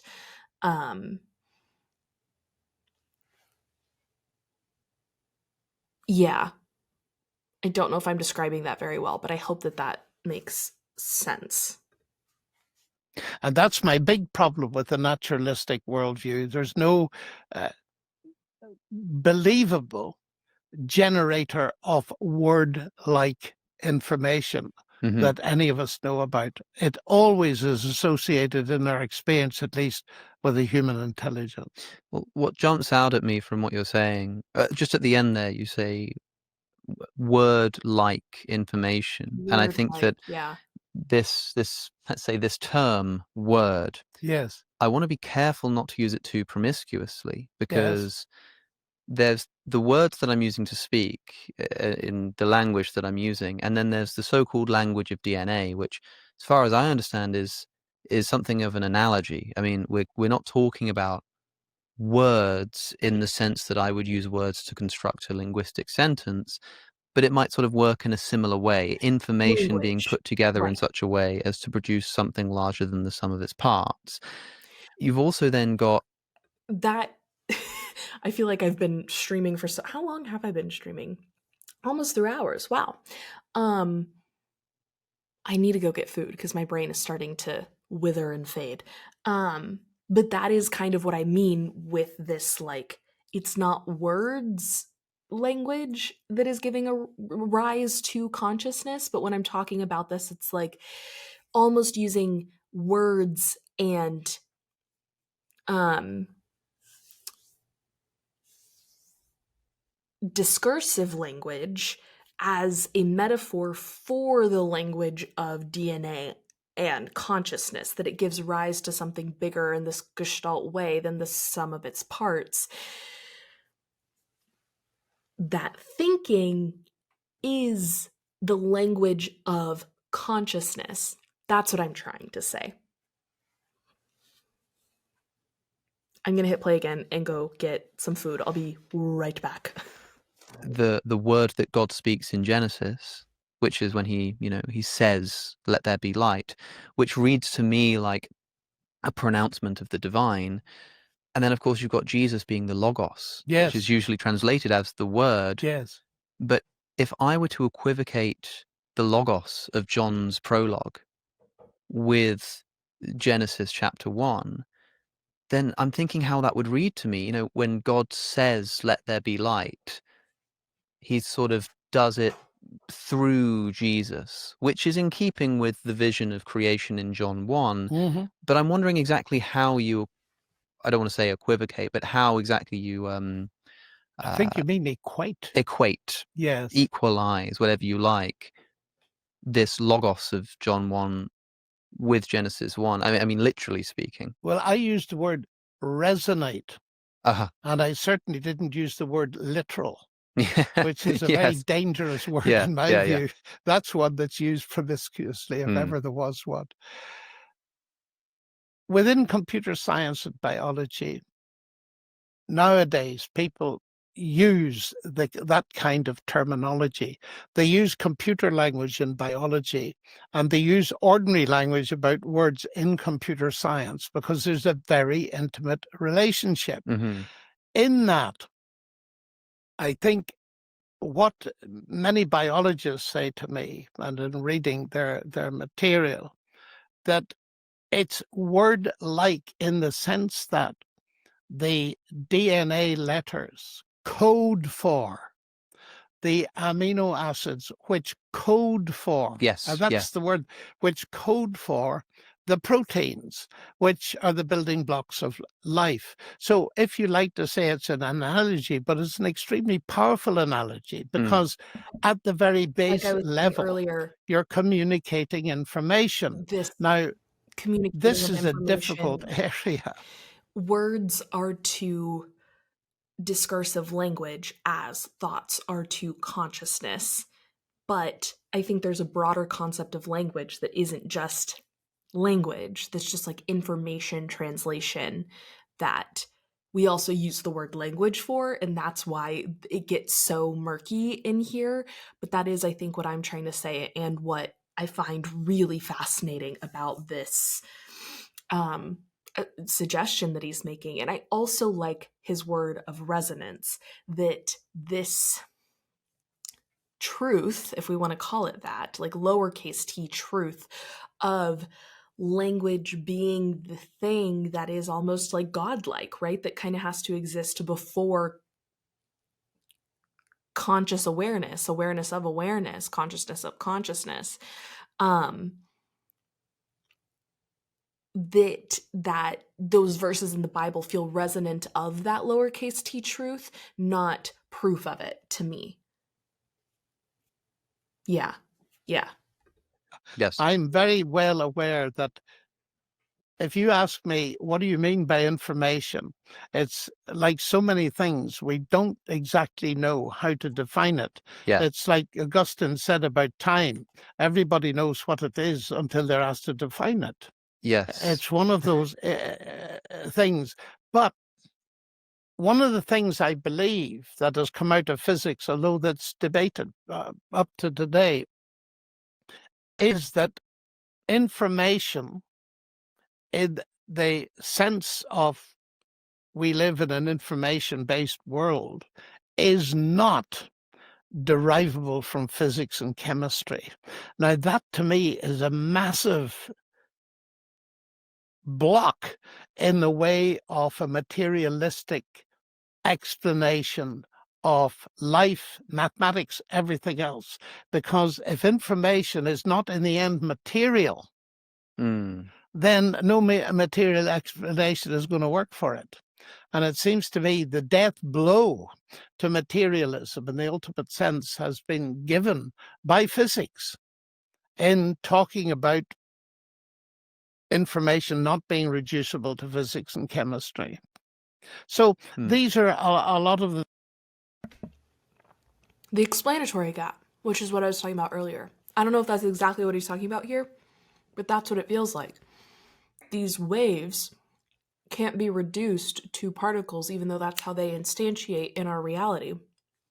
Information, scientists say, like, physics is an explanation of the world. It describes it, not science describes the nature of reality. It doesn't create the nature of reality. And I think that's true in what he's saying here, and I agree. That is kind of the death blow of materialism. I completely agree. It's why I'm not a materialist. And I do like this language of information, right? That, like, in some sort of world where there's the platonic ideal of language, of communication, of information, of this exchange that happens between separate beings, that there is this objective language, not in the discursive way, but in like this broader idea of sharing, that feels more original than this description of it, right? Like there's something more foundational than just the way we describe things. That's really promising to me. I really like this argument. Again, not for Christianity, just for God in general. And when I say God, conscious awareness, universe, universal energy, whatever language you want to use, source. the things that go around, you originally asked me, Yes. was biology a threat to belief in God? It has been and is been used in that way. But if somebody comes to me who's not a biologist and not particularly interested in the details as I am, I want to say, well, okay, you believe in evolution. It means at least 5 different things. But let's assume you think there's a natural process that does this. One, the fact that there may be one, if that is so, that doesn't mean that there's no God involved in it, because after all, what it has achieved is something absolutely mind-blowing that no human mind, let alone natural process, has been able to achieve. We cannot build birds, and we cannot build living cells and so on. Now, none of this, Alex, and I would emphasize this as a mathematician, amounts to proof. Mm-hmm. And it's important to say that, because people, you haven't done that, I know, because you're too much of a philosopher to do it. But it's worth saying, because people often say to me, can you prove that God exists? Mm-hmm. I say, what meaning of the word proof are you using? If you're using it in the axiomatic mathematical sense, here are the axioms, here are the laws of logic, and here's the theorem, no, you can't. But if you use it in the ordinary sense, as a lawyer would say, can you prove beyond reasonable doubt? What you're talking about is evidence. And so my view, therefore, is to go on that side. It's as evidence-based, best explanation. Mm-hmm. What is the best explanation of what we see? And it seems to me that the notion of a creative God is not a gap explanation. We can't explain this, therefore God did it. No, it's in the nature of the thing. How can I illustrate that? If I look up, well, there I see a sign that says exit, let's say. Now, I immediately deduce that whatever natural processes, mechanical processes have gone into production of that sign, there's a mind behind it. Just 4 letters will tell me that.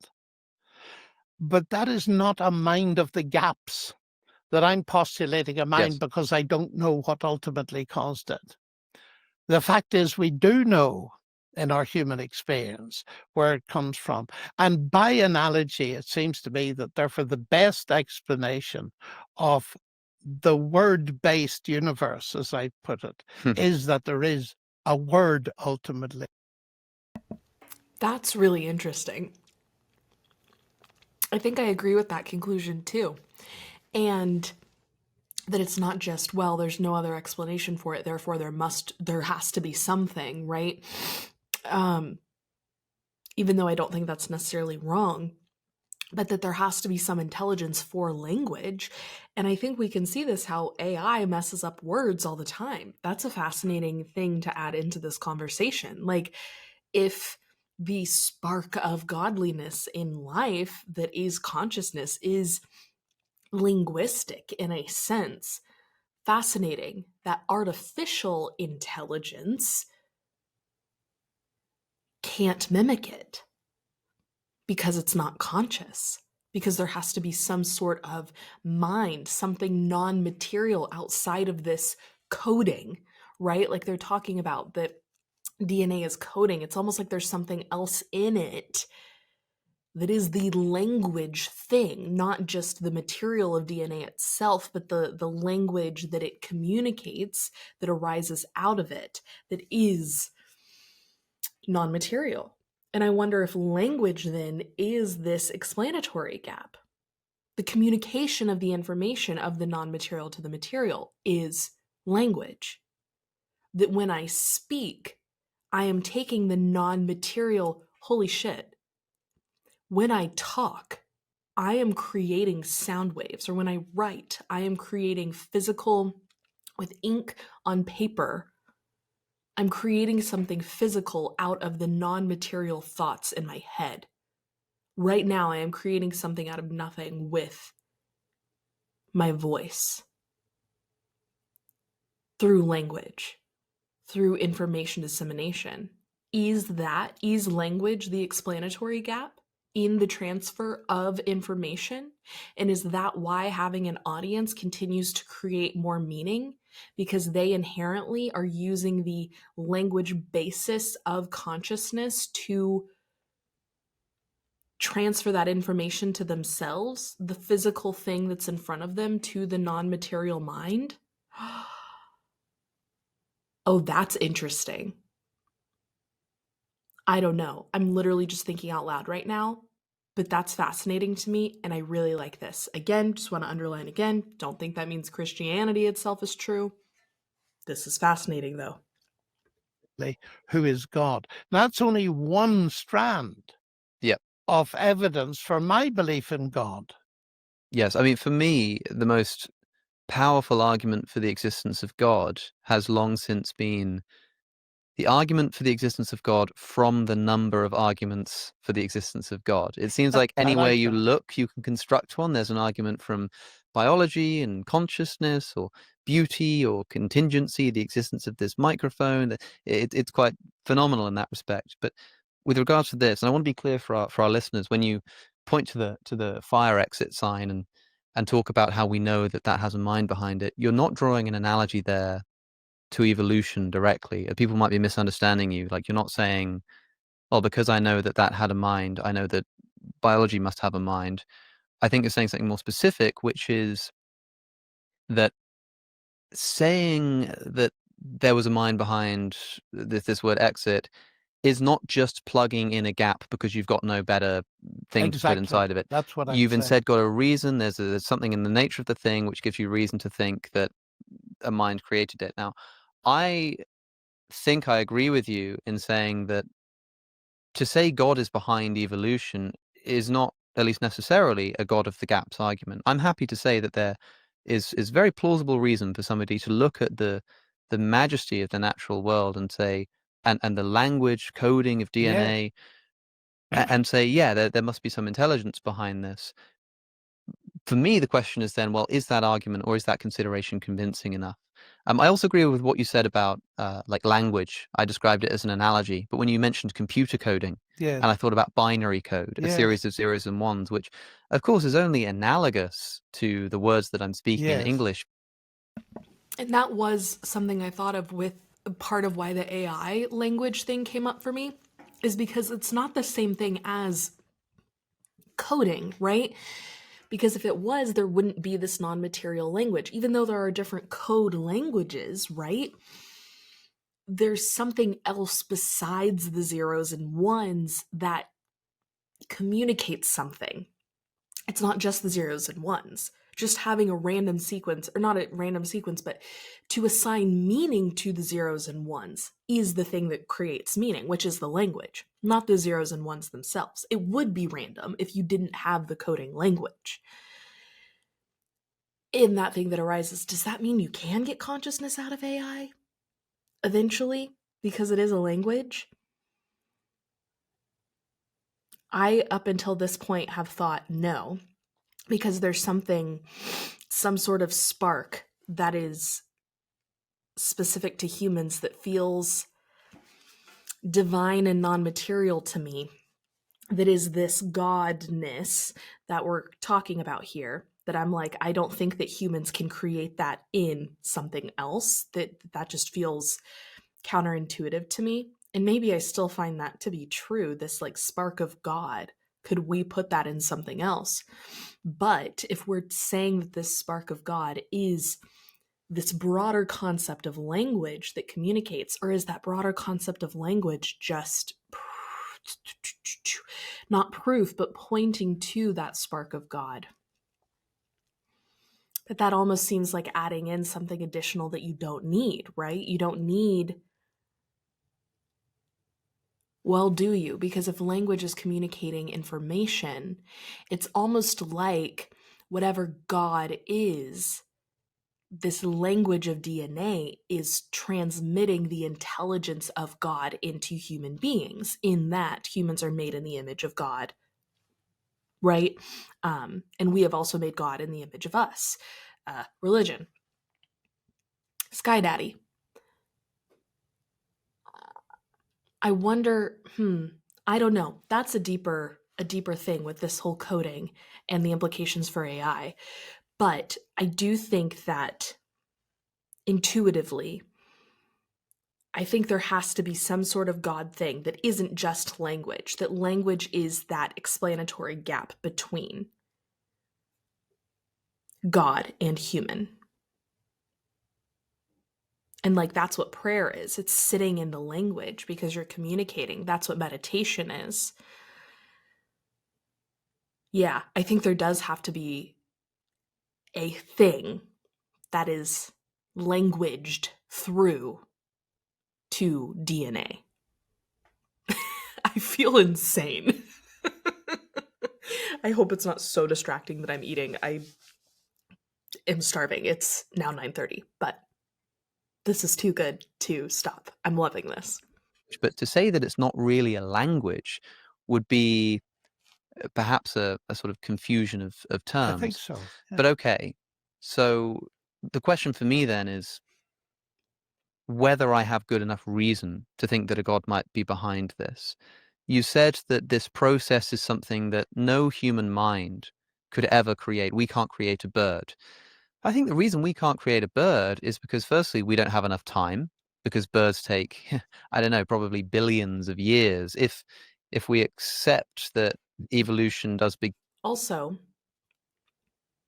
if AI does get to the point where the language does have some sort of spark of godness in it, if we have some sort of sparkness of God in us, spark of godness, sparkness of God, God of sparkness, in us, could we not language that godness into AI? If we really understood the language of God, which is a whole thing. But maybe we can't ever truly understand that language of God because it is the whole, it is the objective, and in selfhood there we are inherently subjective. And can a subjective create a subjective through language? I think part of the godness is that it's coming from the objective. And it languages into a subjective. But if we're a fractal image, you would think there would still be some sort of objective within us too. Singularity, right? Begin with some single-celled organism, however that got to Well, there you be are. there. Yes.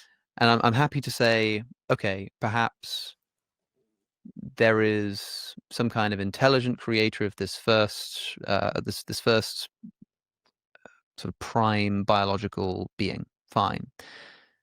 If we then sort of track this process of evolution, the reason why a human mind can't create a bird is because it's not done by direct intelligent design. It's done by a sort of series of billions of years of trial That's and a great error, point. such that I could create a bird in the sense that if I could somehow set up some simple A human can't create a tree, but we can plant a seed. beginning conditions, I could then just sort of let it go in its environment, and then billions of years it would turn into a bird. The important thing is getting it going.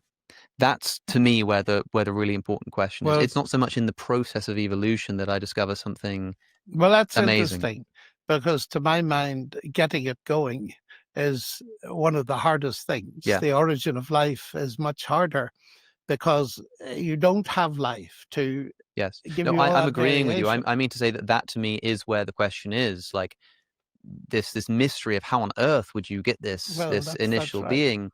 But for me, what I'm saying is that once you have that, and even if you need God to get that, I don't think you then require this concept of intelligent design to describe the process that then goes on as it begins to replicate in environments that select for different qualities, if you know what I Well, mean. what I would say to that is, So Alex is now saying that sure, he can see how this is justification for a god that is oh, what's the actual philosophical concept? I'm forgetting the exact term, but it's the hands-off god, right? That tips the first domino, but he doesn't need to be there for the rest. There I go again with my indoctrinated sexist theology, but let's be clear, the Christian God is male. But that the hands-off God can tip the first domino, and that needs to be some sort of godness, but that they don't need to be there for the other dominoes falling because the first one has been tipped. if you've got God already to start it off, you've got God. Exactly. And perhaps you needn't worry too much about the rest. Yes. So for me, I then look at this and say, okay, I've got then this now what is actually a mystery, which is the beginning of life, Yeah. which some people tell me is good reason to believe in a God. And other people say, it might be, it might not be, there might be some kind of explanation. Maybe the lightning zaps the ocean or whatever it is that they believe. Okay, fine. So now then I'm looking at this process of evolution, which, as I've just said, separate from the mystery of the beginning of life. I'm happy to accept that there's some naturalistic process. And as you've just, I think, importantly pointed out, proof is not the same thing as evidence. No. And it's not the same thing as sort of convincing somebody. And so, of course, I don't think that the process of evolution somehow disproves the existence of an immaterial mind behind the universe. But it does seem unlikely that if God's design was to bring about me and people like me so he could enter into a relationship with him, that he would choose to do so through a method which, historically speaking, relies upon the death and destruction of the unfit creatures, which brings up a problem of evil. But as well as that, just seems a little bit arbitrary in that, presuming that my chimpanzee cousin doesn't get to inherit eternal glory and was not made in the image of God, if I track back this evolutionary lineage, either being made in the image of God is something which slowly develops, which seems not quite in line with the idea of God breathing life into Adam. Absolutely.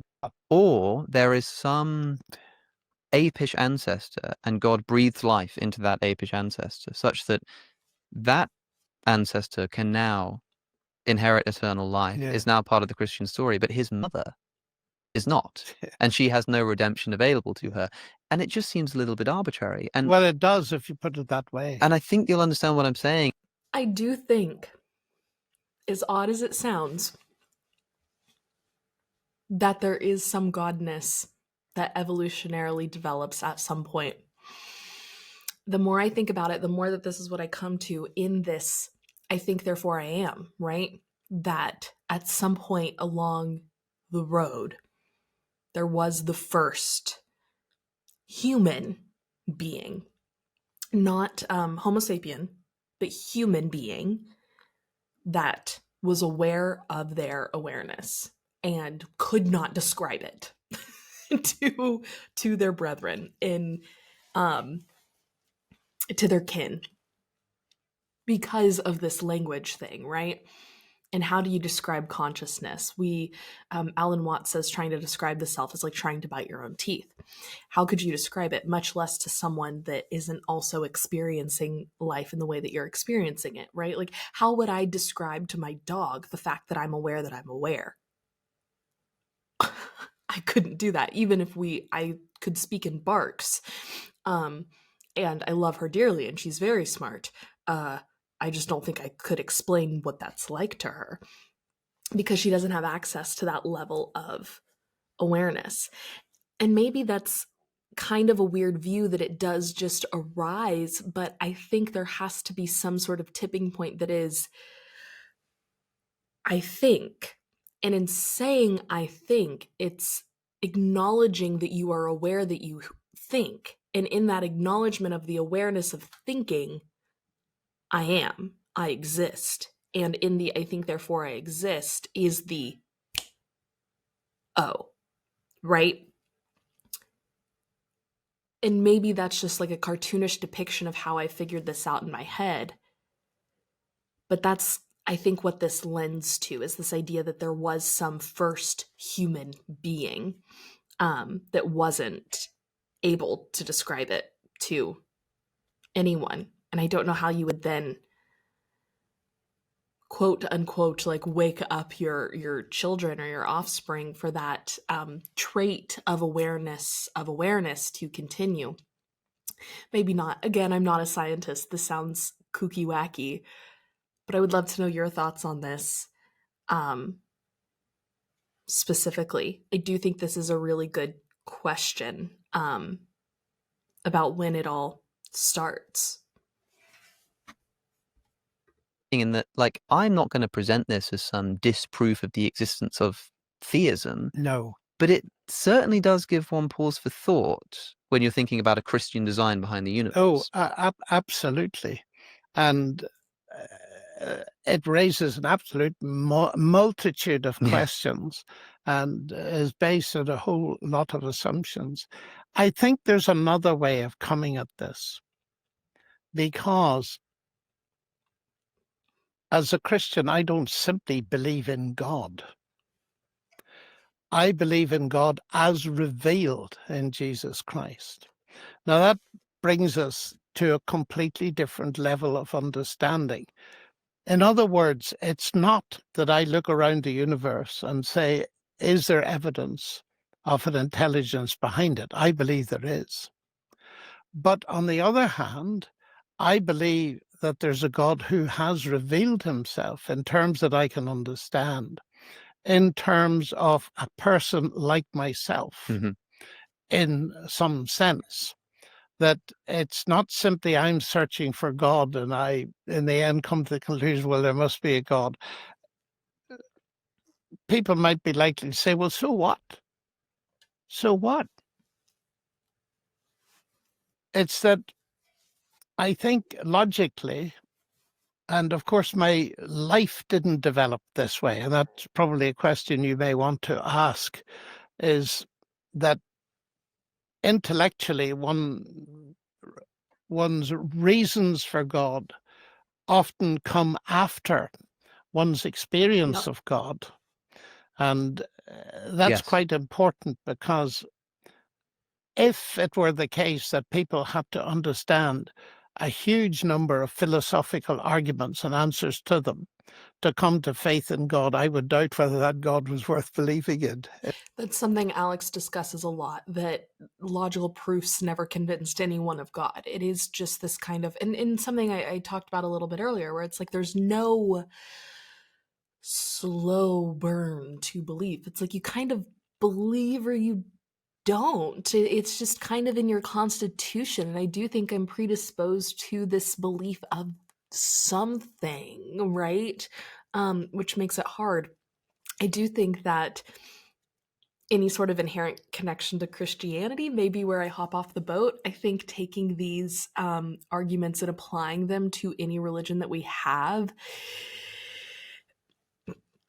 is kind of, I think, is a flaw in the argumentation, because I think there is inherently flaws in how we as human beings would be able to create laws around whatever this energy is. Like, just because we have some sort of language of God, or God having been languaged into us in some way, um, that we then understand all ethics, morality, can write books about all of the things that this God says to do and believe. It's like that doesn't seem like the same thing to me.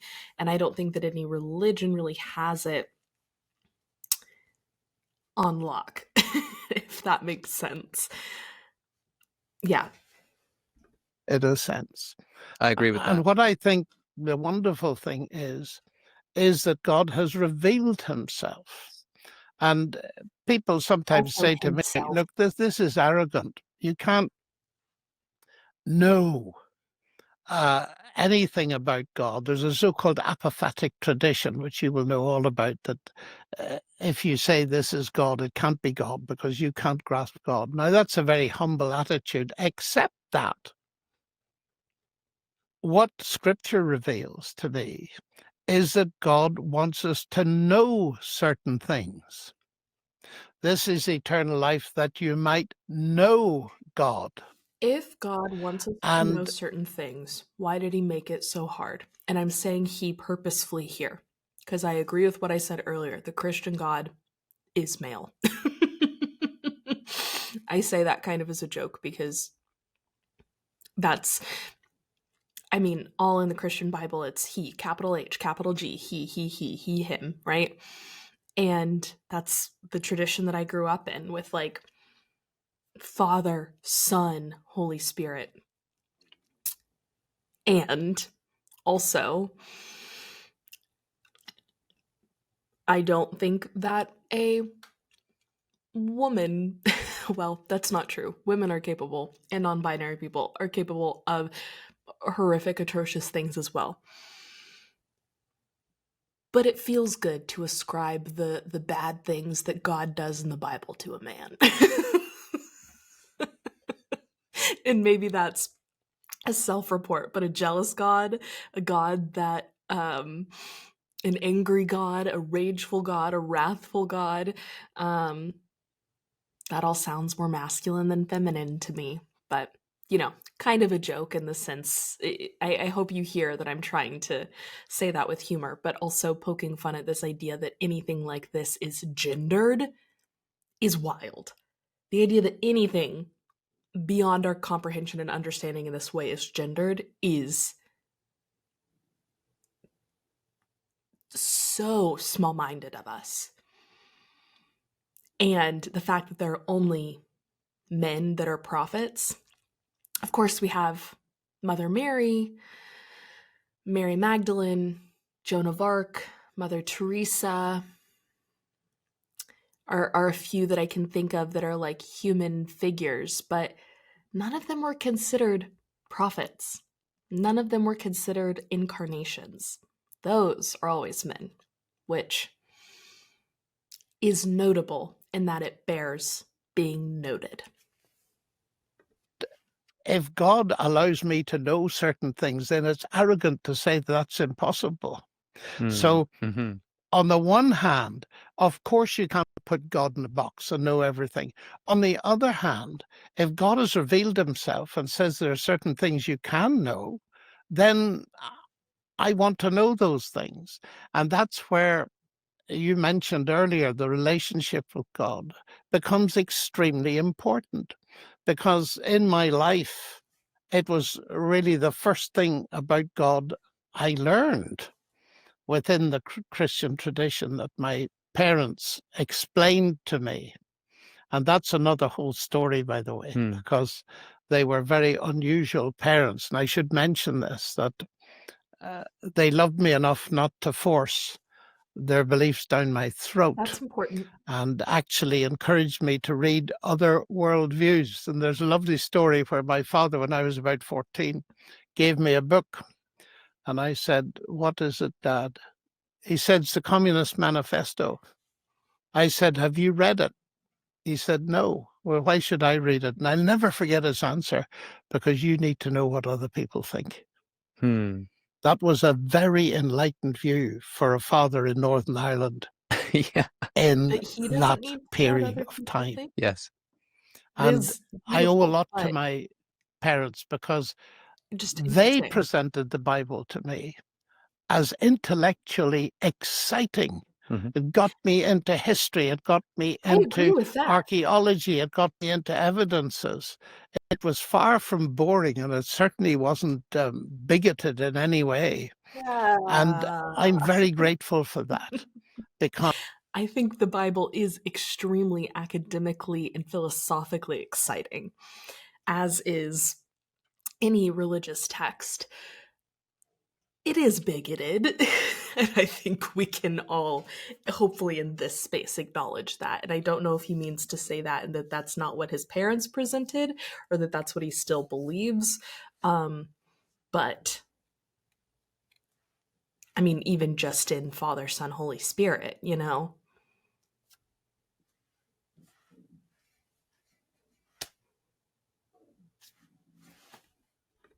the moment I got to Cambridge, it gave me the opportunity to meet people who didn't share my worldview. And I've been meeting them ever since. So that's really a That's brief bit cool. of my background. But it was encountering God, the fact that I could get to know God as a personal God who would give me certain basic things that I knew I needed, even as a young lad. And the first was peace with God, forgiveness, knowing I had a relationship. And as I look around young people today, and I feel I've got to mention this and use it in view of the stuff we hear in the news all the time, young people looking for belonging, looking for meaning in life, looking for a purpose. You see, I found all of those things in my relationship with Christ very young, when I was about 10 years old. And in that sense, Here's a funny thing. I found all of those things really young too. And I thought that they were in Christ when I was young. I thought that all of that meaning and purpose was in Jesus. But as I grew older and learned about other worldviews and other ideas of God and other ways of comporting oneself through the world, I realized that that meaning wasn't rooted in Christ or God at all. Well, maybe God, but not the Christian God, right?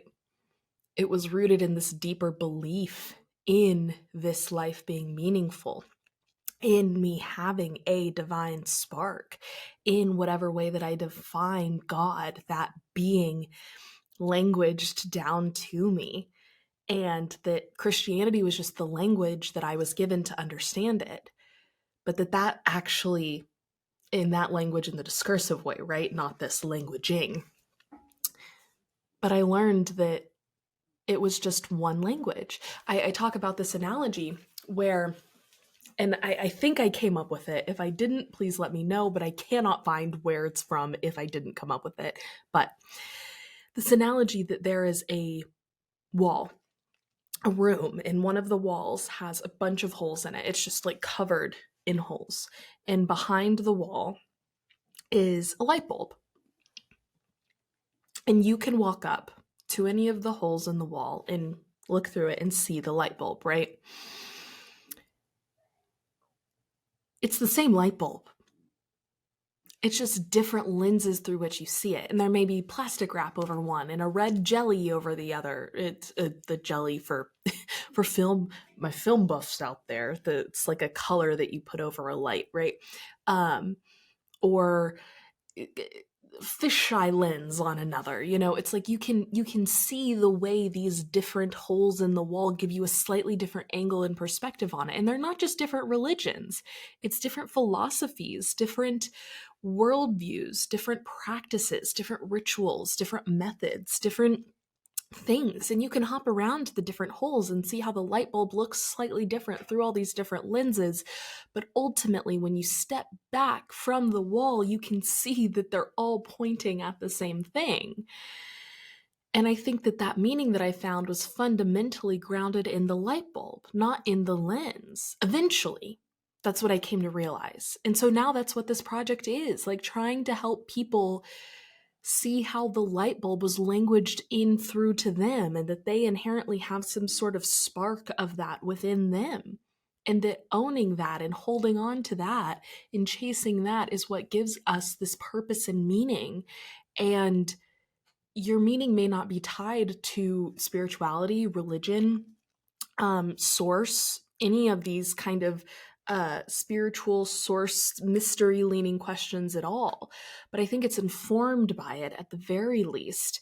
And it's important that we create space for asking these questions that isn't grounded in certainty. And I think it's fascinating that Professor John Lennox here is arguing for this kind of language of God being passed down through us, and that being the explanation in this sort of mysterious way. Like, all of these arguments for God ultimately do still have some sort of mysterious feeling thing. Like, there is something numinous, there is something non-material, non-physical, non-proofable about it. It's evidence, not proof, like he said, right?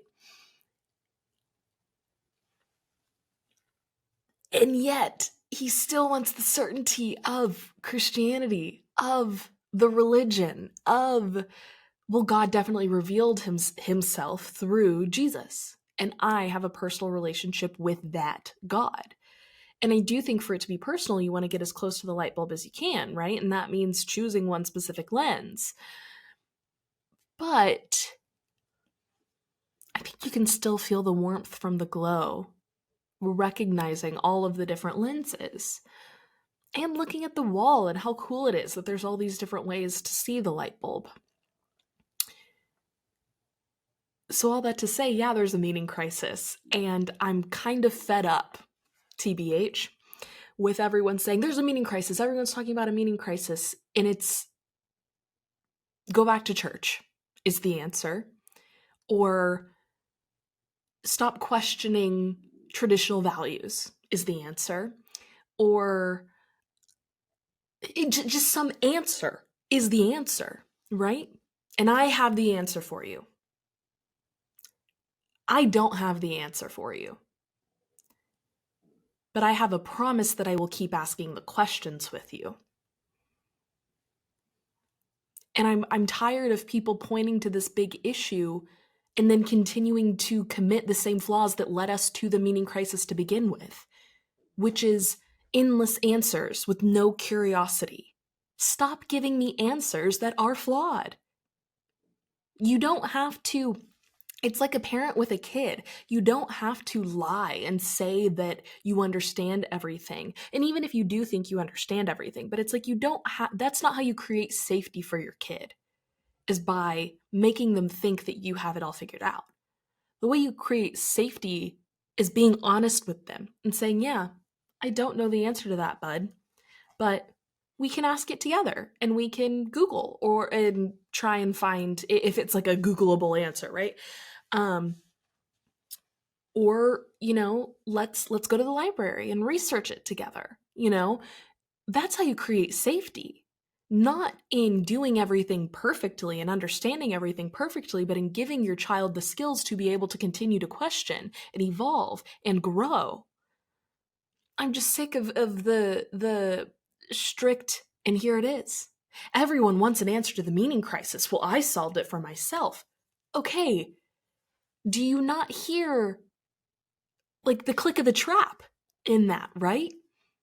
Great, it worked for you. Clearly, it doesn't work for other people. I think if Christianity was the solution to the meaning crisis, we wouldn't have a meaning crisis.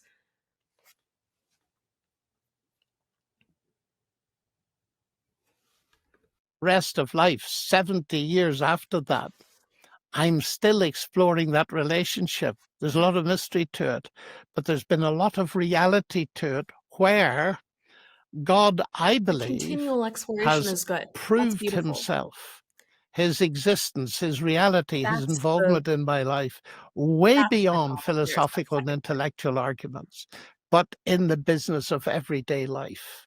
Yes. And that seems to me to be a very important dimension.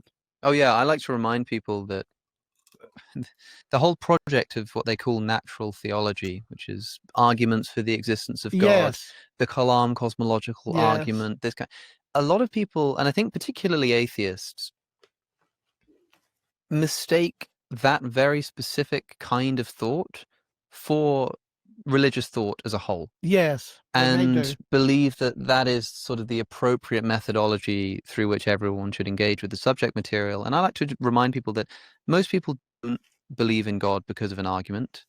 Arguments are sustaining, or they give you justification for your beliefs, but the belief itself came through some kind of experience. That's time and time again.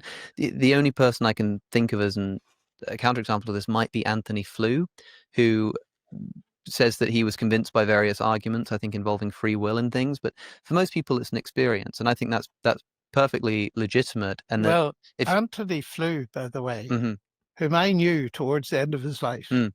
and I asked him about this. It was a specific argument that convinced him. Which one was it? It was the argument I've mentioned about the language-like nature of DNA.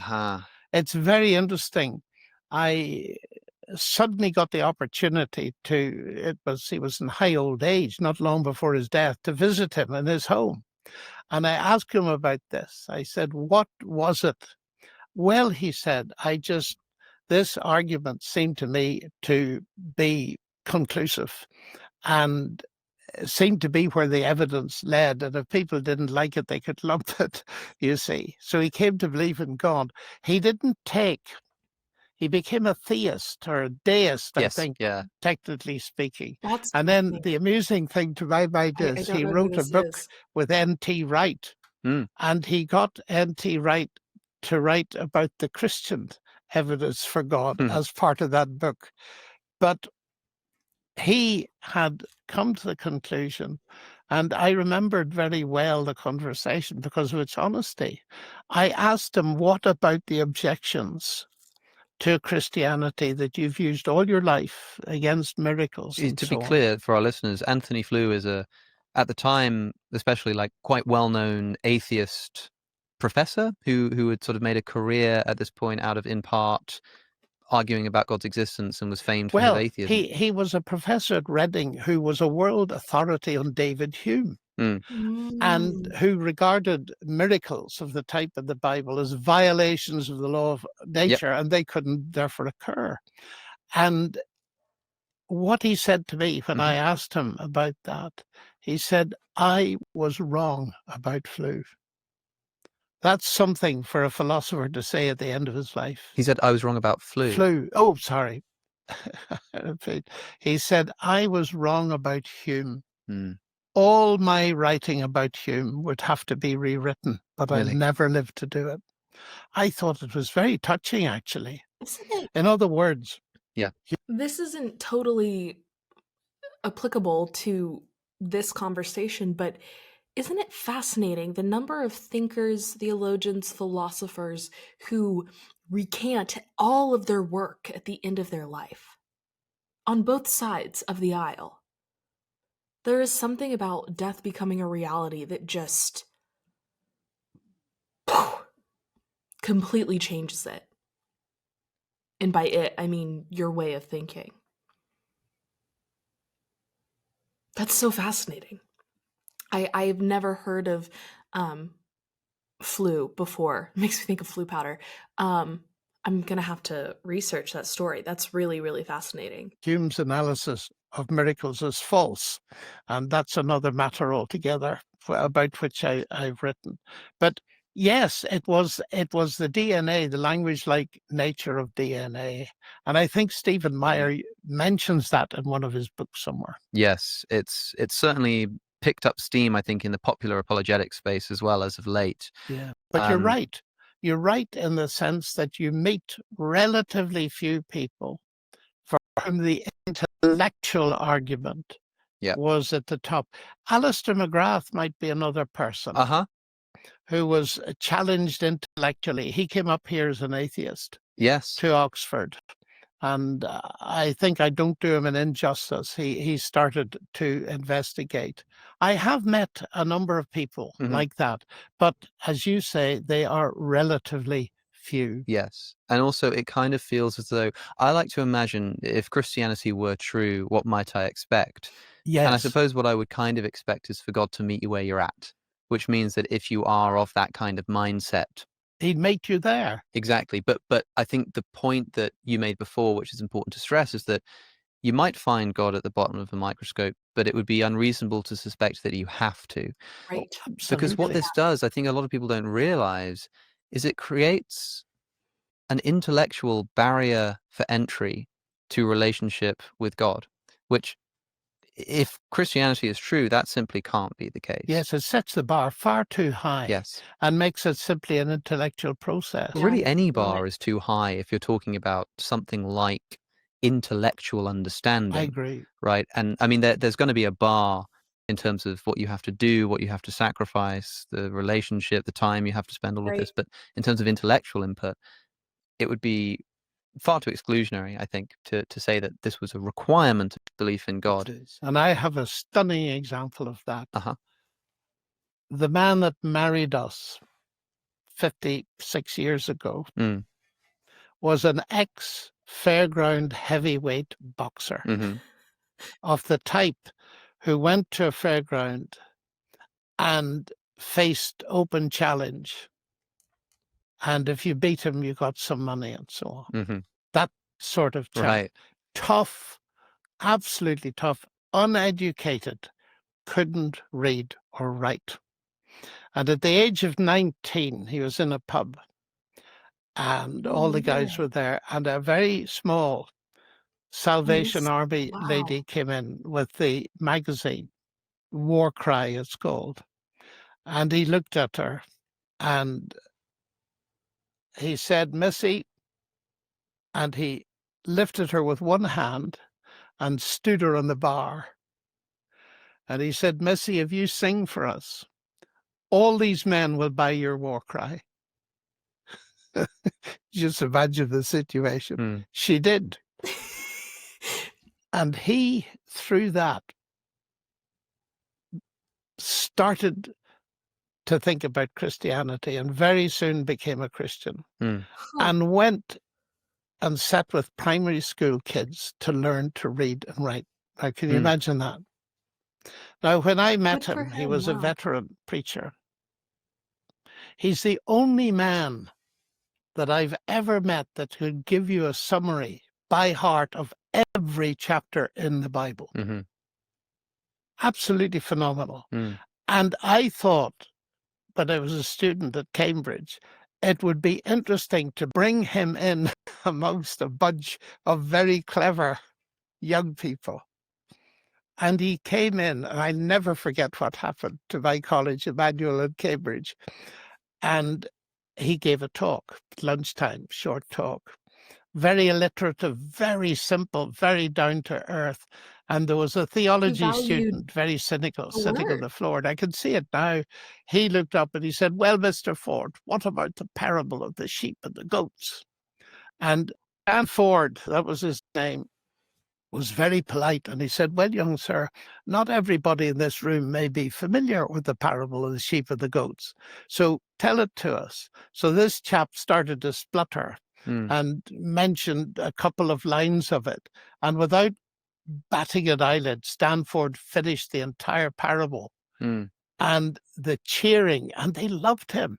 And he used to come regularly to Cambridge because here was a living example of what God can do to a person. It changed his life completely. Hang on. This is a lovely story. I don't think of God's power. I think of this man's determination and resilience. There's the old, like I mentioned a little bit ago, I grew up in Texas. Friday Night Lights, there's a Friday football game. Both teams pray before the game. Which one wins?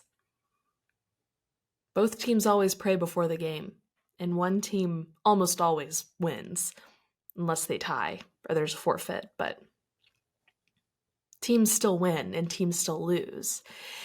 So all that to say, like, there is this, all glory to God, all glory to God, or like, it's all for God, it's all because of God. God gave me these gifts, God did these things. And I think we need to start looking at, as spiritual people, as religious people, as anyone who believes in something bigger or greater than yourself, it's good to be humble. It's good to humble yourself and hold gratitude. But that kind of thinking is also deeply undermining of the power of the individual. God didn't sit in that classroom learning how to read. This man did. And I think that's actually, at least to me, I mean, I'm not that man, and maybe he would say it's all because of God, and that's his right to say because it's his story. But to me, it's like that's borderline offensive. Look at what God did in his life. Look at what he did in his life. And he had a profound influence. So my wife and I invited him, she wasn't my wife then, to conduct our wedding. And those kind of examples where God meets people where they're at have been hugely important in my life. The intellectual side has been important because it's what you said is beautifully correct. That is one of the biggest evidences for God is meeting people where they're at. And I think that for me is a conclusive thing as I look back at my life, and I've been trying to record this. If that's true, though, wouldn't everyone convert? Wouldn't God be able to meet everyone where they're at? Unless God doesn't want everyone in heaven. In my autobiography, where are the places where I really think that there's evidence for God meeting me where I'm at? I'd really like to know then why it is that in the popular imagination, this assumption has developed that intellectualism, scientists and philosophers and the academy is sort of tied up with atheism, that once you become a bit intellectual and you start learning about stuff, and if you actually read the Bible, you'll be talked out of all of that. We've already talked about how you think that's like just untrue, but then why that association in the popular mind? It's a good question. That, I think, is a complex question to which there are several different answers that one can think of immediately. First of all, in this country, there has been media bias, I believe. Mhm. There's much more communication of atheism. Secondly, there's been, in our recent lifetimes, the so-called New Atheist movement, which Yes. has picked up a lot of people, I feel. And if you want to trace that back, you're going back to the Enlightenment in a way, forgetting the agree with evil that. side of the Enlightenment and just sticking with the intellectual side. And also the idea that is either consciously or unconsciously perpetuated by some scientists that science is the only way to truth, which we call scientism. Mm-hmm. And there are a number of people around here that believe that. Peter Atkins, whom I've debated several Yes. times, and you must know very well, holds to that view. And to my mind, it's almost amusingly false. Because the statement, science is the only way to truth, is not a statement of science. Yeah, And right, therefore, right. if it's Right. In this, against scientism, I do think that there is this overprivileging of logic, ration, and reason that we see in the academy, in academia, that is just so frustrating to me, because so much of why reason and ration is privileged is because it intuitively makes sense, and it's like, well, this is rational. Why is it rational? Because A plus B equals C. There's no way that A plus B can't equal C. 2 plus 2 is 4. Don't you just see? It can't not. Well, isn't that your intuition? That it can't not? That there is just something that makes sense about it? Ration, reason, and logic are based on intuition, and yet they're privileged over intuition all the time. if it's true, it's false. It's logically incoherent. But that impression has been given. And I can't explain it any more than perhaps there's also an element of the zeitgeist where the culture is at. Yeah. And disgust with some of the aspects of public Christianity. And the country I come from, Ireland, Mm-hmm. but also here, the number of scandals. Yep.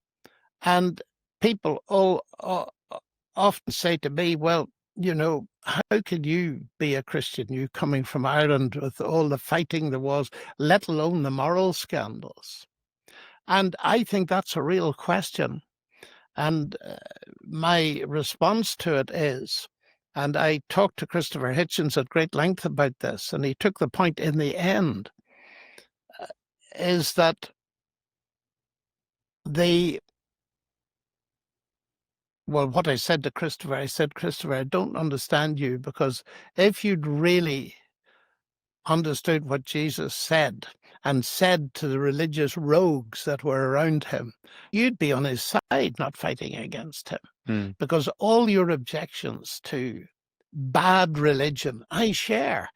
And Christ criticized them. And I said, you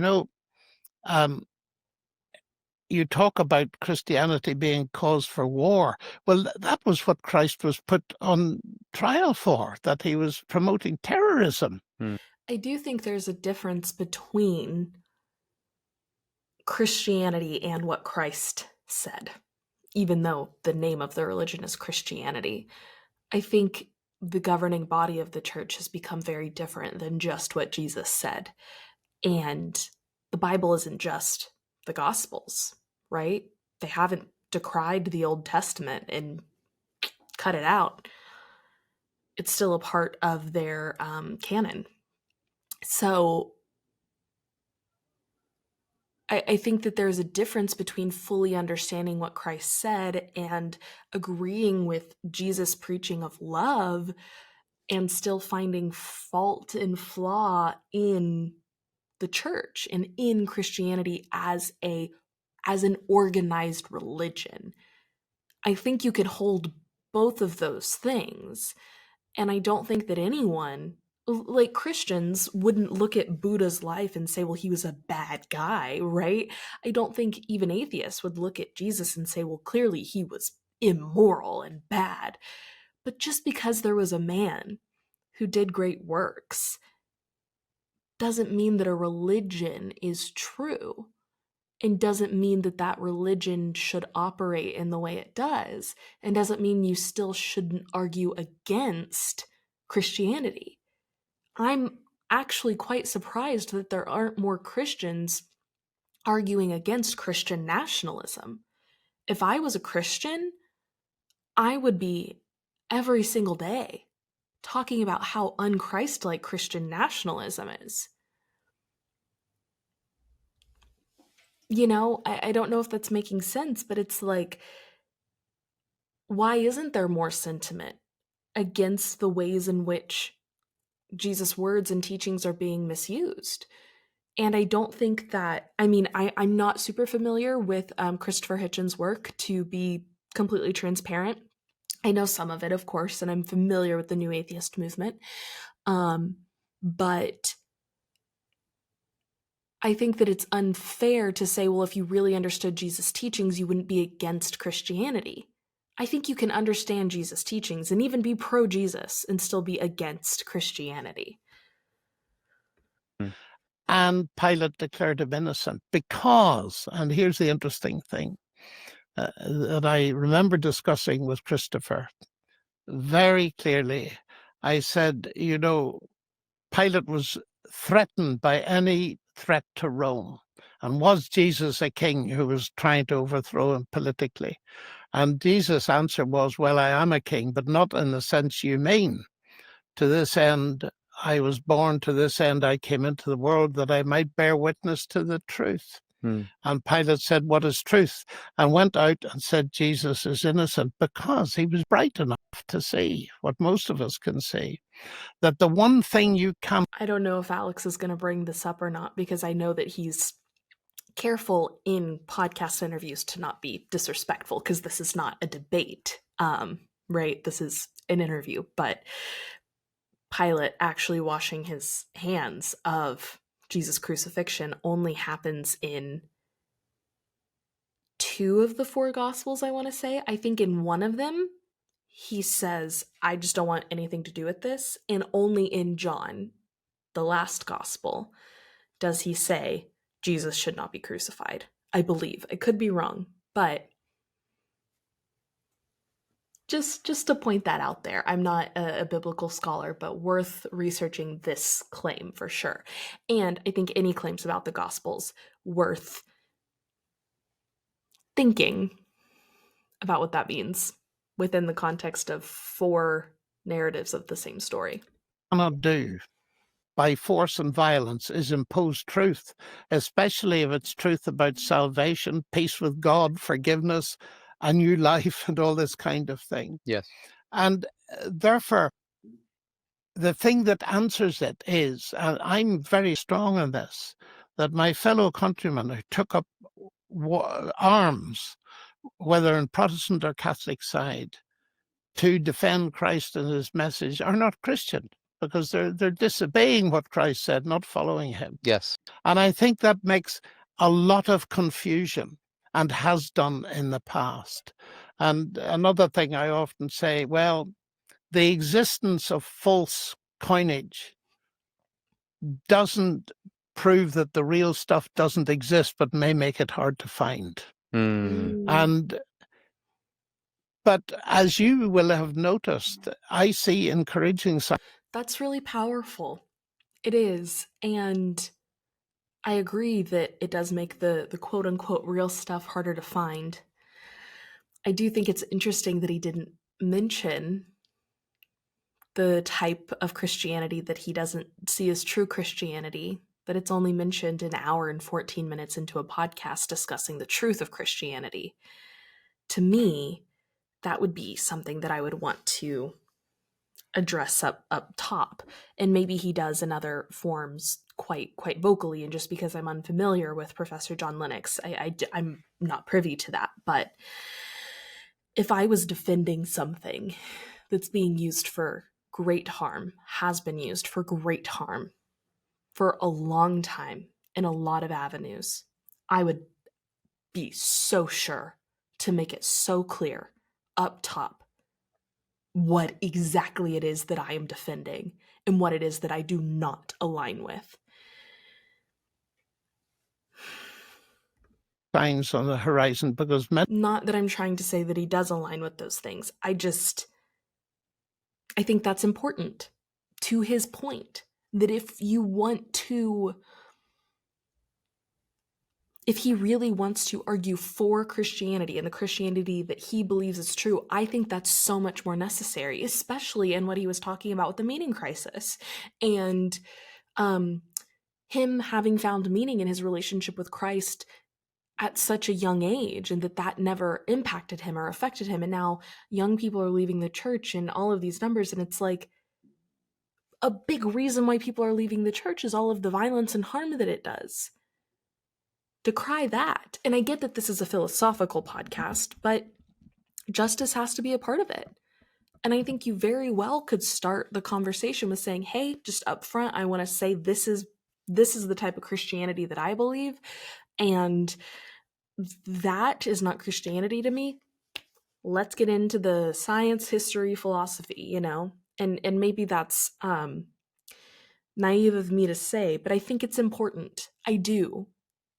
If you are going to defend a belief that has hurt so many people, it is your responsibility to be responsible with how you hold that belief. many young people, particularly in Gen Alpha, are beginning to come back and be interested in God and exploring these questions, not so much against the background of what science says or doesn't say, but against the much more cultural background of meaning and purpose Yes. in life. And that heartens me. I find that immensely encouraging. The focus has shifted. And I think, there was I think, was it the Bible Society that just released a study about Yes. young people A going Pew back to study, church Bible Society, yeah. at a quite incredible increase of people. And Yes. it wasn't, I think the thing that surprised me was not just that people were beginning to believe in God again or something, but to attend church. Yes. Which is quite a thing in itself. I mean, I agree with people like Justin Brierley when they say that, I don't know if the statistics bear this out, but I can kind of feel something in the air, like the conversation shifting a little bit. Yes. And I was sort of like, okay, I can feel that too. But if church attendance is going up, I think that's quite an important indicator. These discussions, I agree. The important question is with Christianity, Jesus. And for me, it's quite straightforward, as I feel like it might be for you too, in that if somebody says, well, what about this thing that these Christians did? If the question is whether Christianity is true, then the question is wholly, would Jesus have condoned or commanded such a thing? And if the answer is no, then it's not an objection at all. But the fear that someone like I Christopher do Hitchens agree with that. has is that the kind of certainty that comes along with that conviction, which, as you've just explained, when somebody has a religious experience, that is what compels them. And it happens in a way that is indescribable and is immune to any kind of scientific or philosophical inquiry. But that certainty can then spill over into areas where it doesn't belong, such as certainty on doctrine, certainty on moral practices specific to our current time that weren't discussed by Jesus, for example. And I think that's the kind of fear that he had. And you've debated these people. I think you in a way, you were an important part of the new atheist movement as one of the key figures in opposition. You've debated at this Oxford Union. I should mention, we are filming this in the Oxford Union, who have It's very gracefully lent us this wonderful Goodman beautiful, Library. They're beautiful currently library. fundraising for a restoration project of some beautiful paintings they have at the top of their old library. So for people listening, there's going to be a link in the description for a fundraiser to help keep this I'll link that wonderful building and wherever this this that is institution of available debate to. and discussion in action. That's in the description. You've debated in the chamber across the way. You've debated Christopher Hitchens. You've debated Richard Dawkins. What do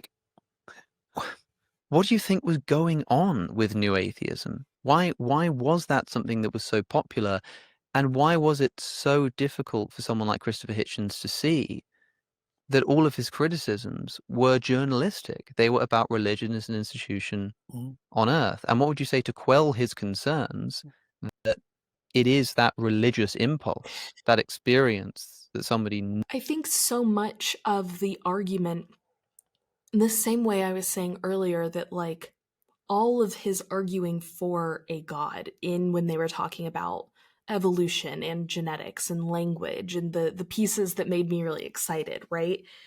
Has nothing to do with Christianity, has nothing to do with a Christian God, just has to do with some sort of originary creator God, right? That's separate from doctrine and dogma. I think in the same way, there is this leap that is also made by atheists and the new atheist movement that is straight to, oh, well, all Christians think the same thing. And if Christianity promotes certain things that are bad, then Christianity has to be wrong. And that's also not true, right? Just because you have an argument for God doesn't mean that that's an argument for the Christian God. And just because you have an argument against Christianity doesn't mean you have an argument against God. And those two things are conflated like crazy across apologetics and atheist debates. That is the thing that I leave watching any content about that with, is just this, like, can we define that tease out that nuance before we yell at each other? Because I think that actually is the crux of so much, and the crux of this meaning crisis too, that people will deconstruct from Christianity and then say, well, God doesn't exist. And it's like, you can have belief, you can have faith, you can have God, you can have higher power, you can have objectivity, you can have connection, and you can have all those things without a quote unquote God too, of course. But you can also have God without Christianity. And it just bothers me that they're lumped together in all of this. It's damaging to both sides and to all the listeners. knows they have God on their side, that gives them the license to do all kinds of evil. Yes. Looking back, Alex, I wish I'd had more time with Hitchens. I liked Hitchens. Mm-hmm. And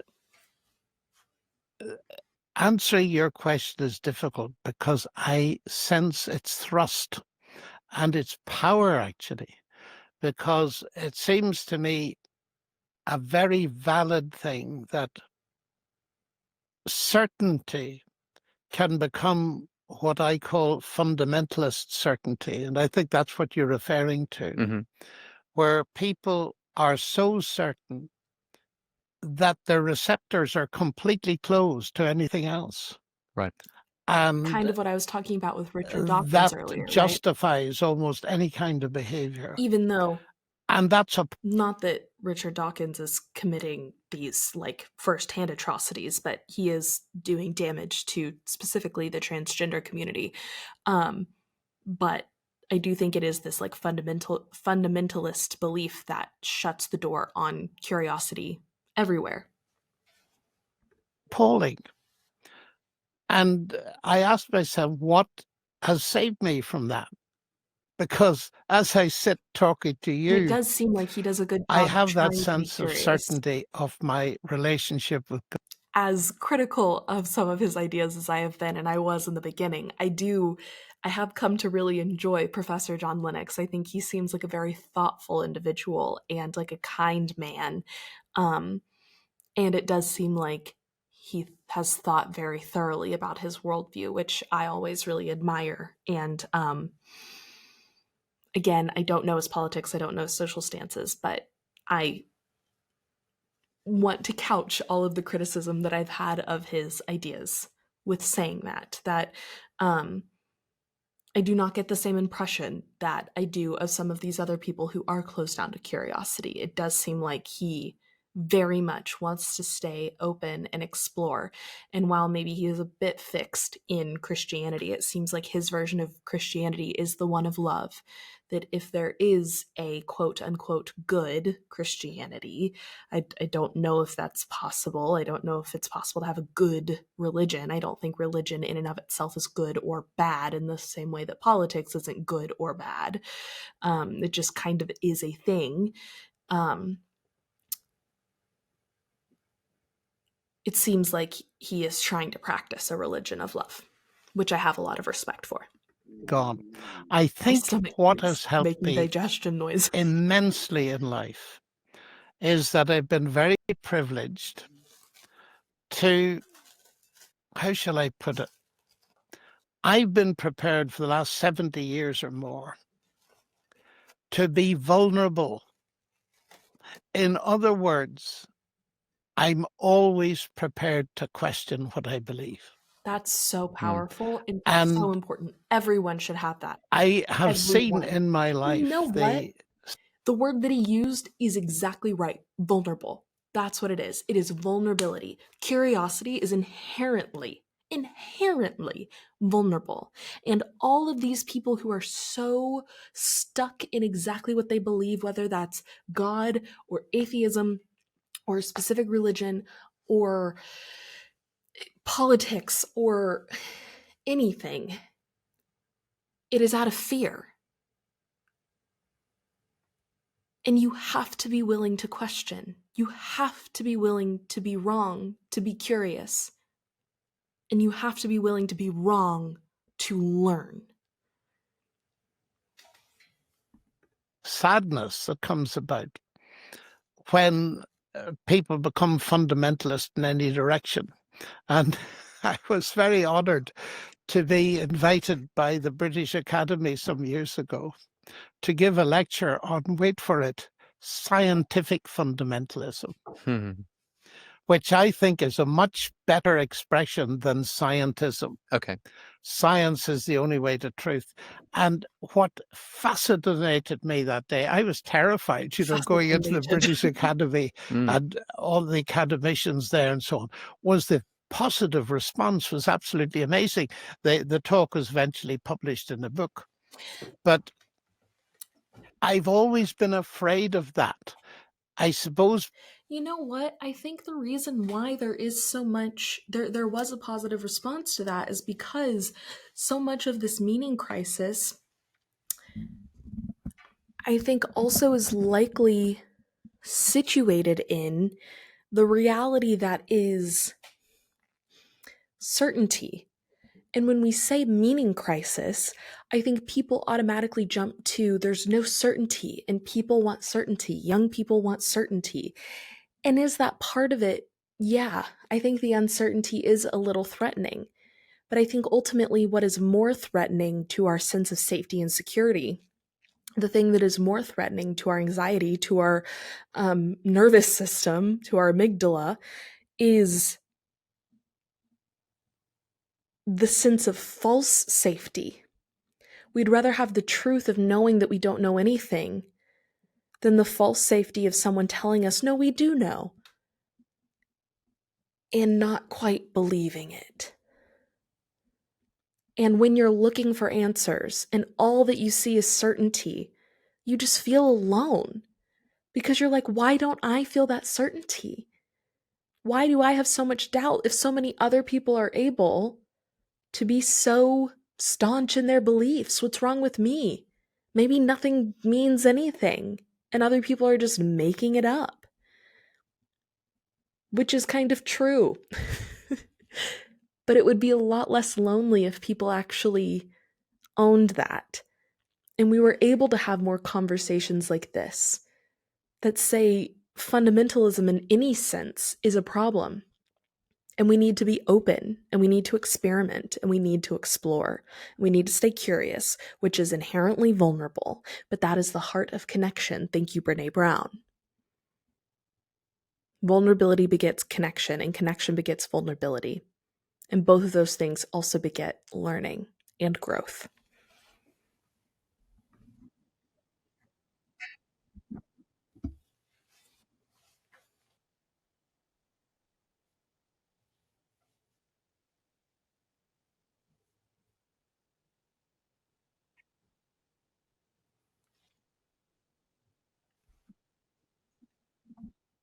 I love that he's telling stories. Feels very much like grandpa telling me stories, right?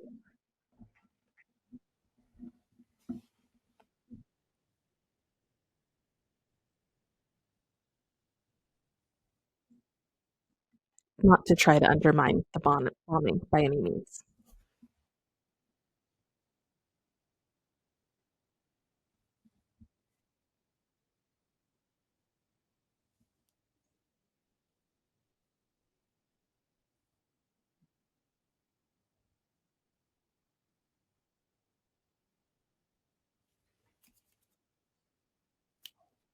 Good on bad.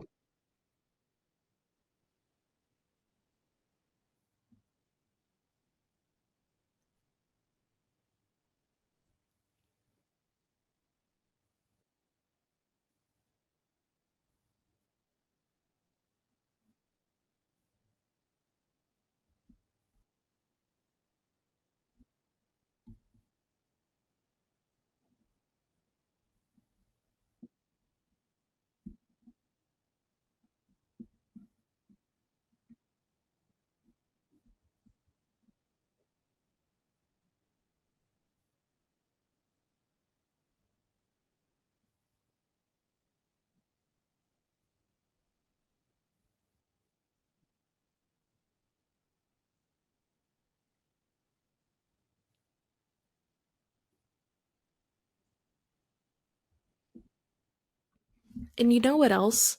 I think that's true of Alex too. And that's probably why this has been such a fruitful conversation, is because they're both genuinely listening to one another, listening and questioning because they are curious, right? Judge something based on its fruits. Curiosity leads to fruits like this. What does certainty lead to in the debates? Anger, heel digging, mudslinging. Surety leads to rage. I don't know if you've watched any of the apologetics atheist debates, but I've seen a couple that get a little hairy. But this has been such a beautiful conversation, rooted in curiosity and listening, generous listening.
Now here's a difficulty.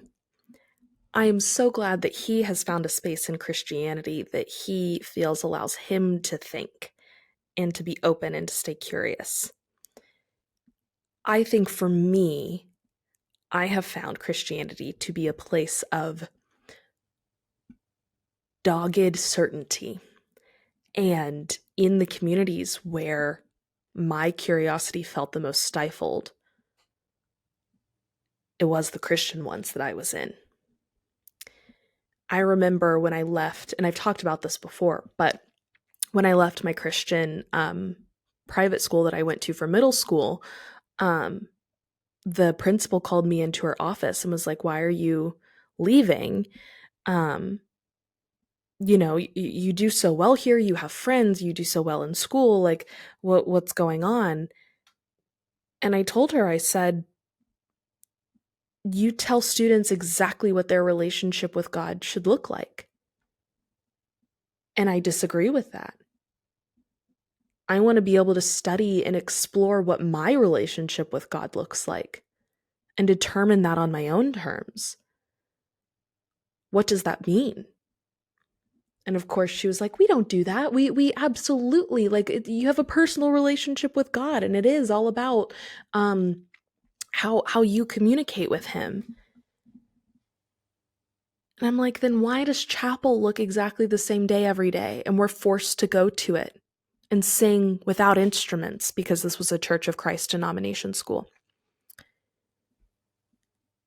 Why in Bible class, when I ask a question about the contradiction between the Gospels, do I get asked to stay after class? Why, when my Bible teacher says that we shouldn't be using gay as an insult, he says it's because someone may be struggling in their family with someone who has turned away from God, not that that's a valid identity and we should love each other? Why are these all very specific ways of practicing a relationship with God? Why am I taught which version of Bible to buy, how to pray? Literally instructions on how to pray in Bible class. But I'm allowed to have my own relationship with God? I have, don't get me wrong. I certainly developed my own relationship with God separate from all of the teachings of that school. And if anything, that school pushed me away from their version of a path with God. But I was done sitting in those classrooms and feeling like I was crazy or I was the bad one because I disagreed, because I was curious, because I had questions. And I know I wasn't the only one, but you're made to feel like you are.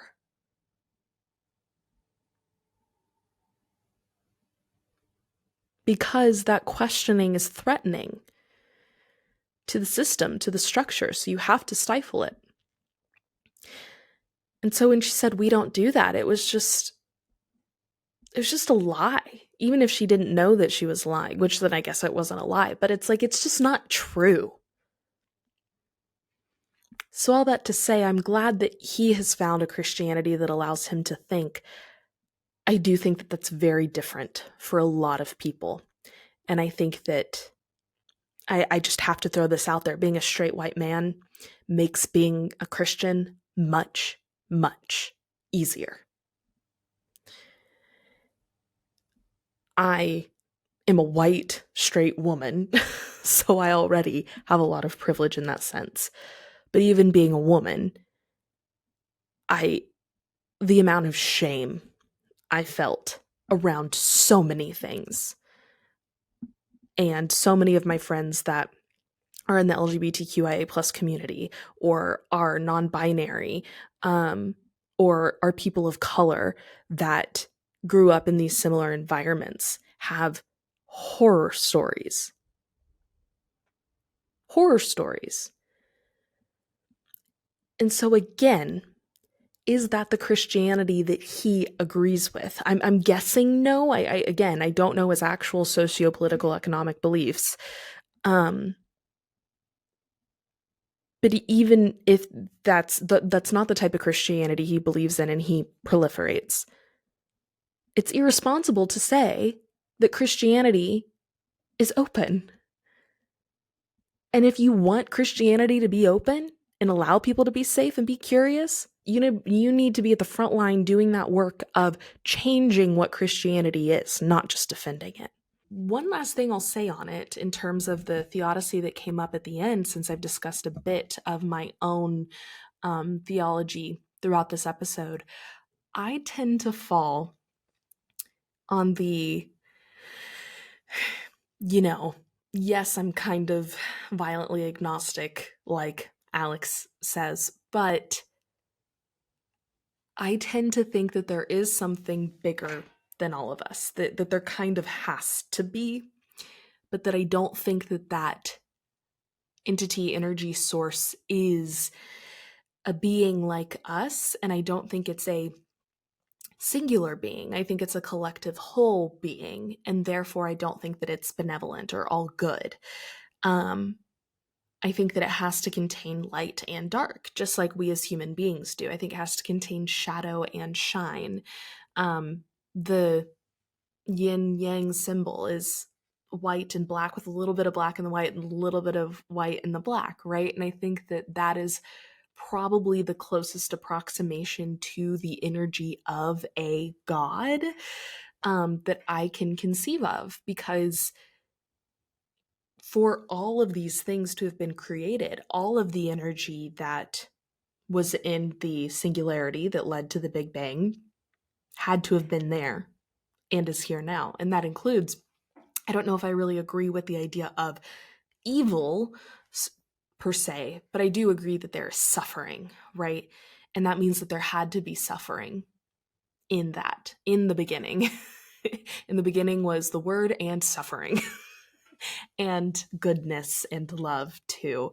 And on that, I think that, you tend to hear, oh, it's an all loving, all good God. And I do think those things are different. I think that love is not inherently good. I think we as humans really like to assign value to all sorts of things, like love is good and pain is bad.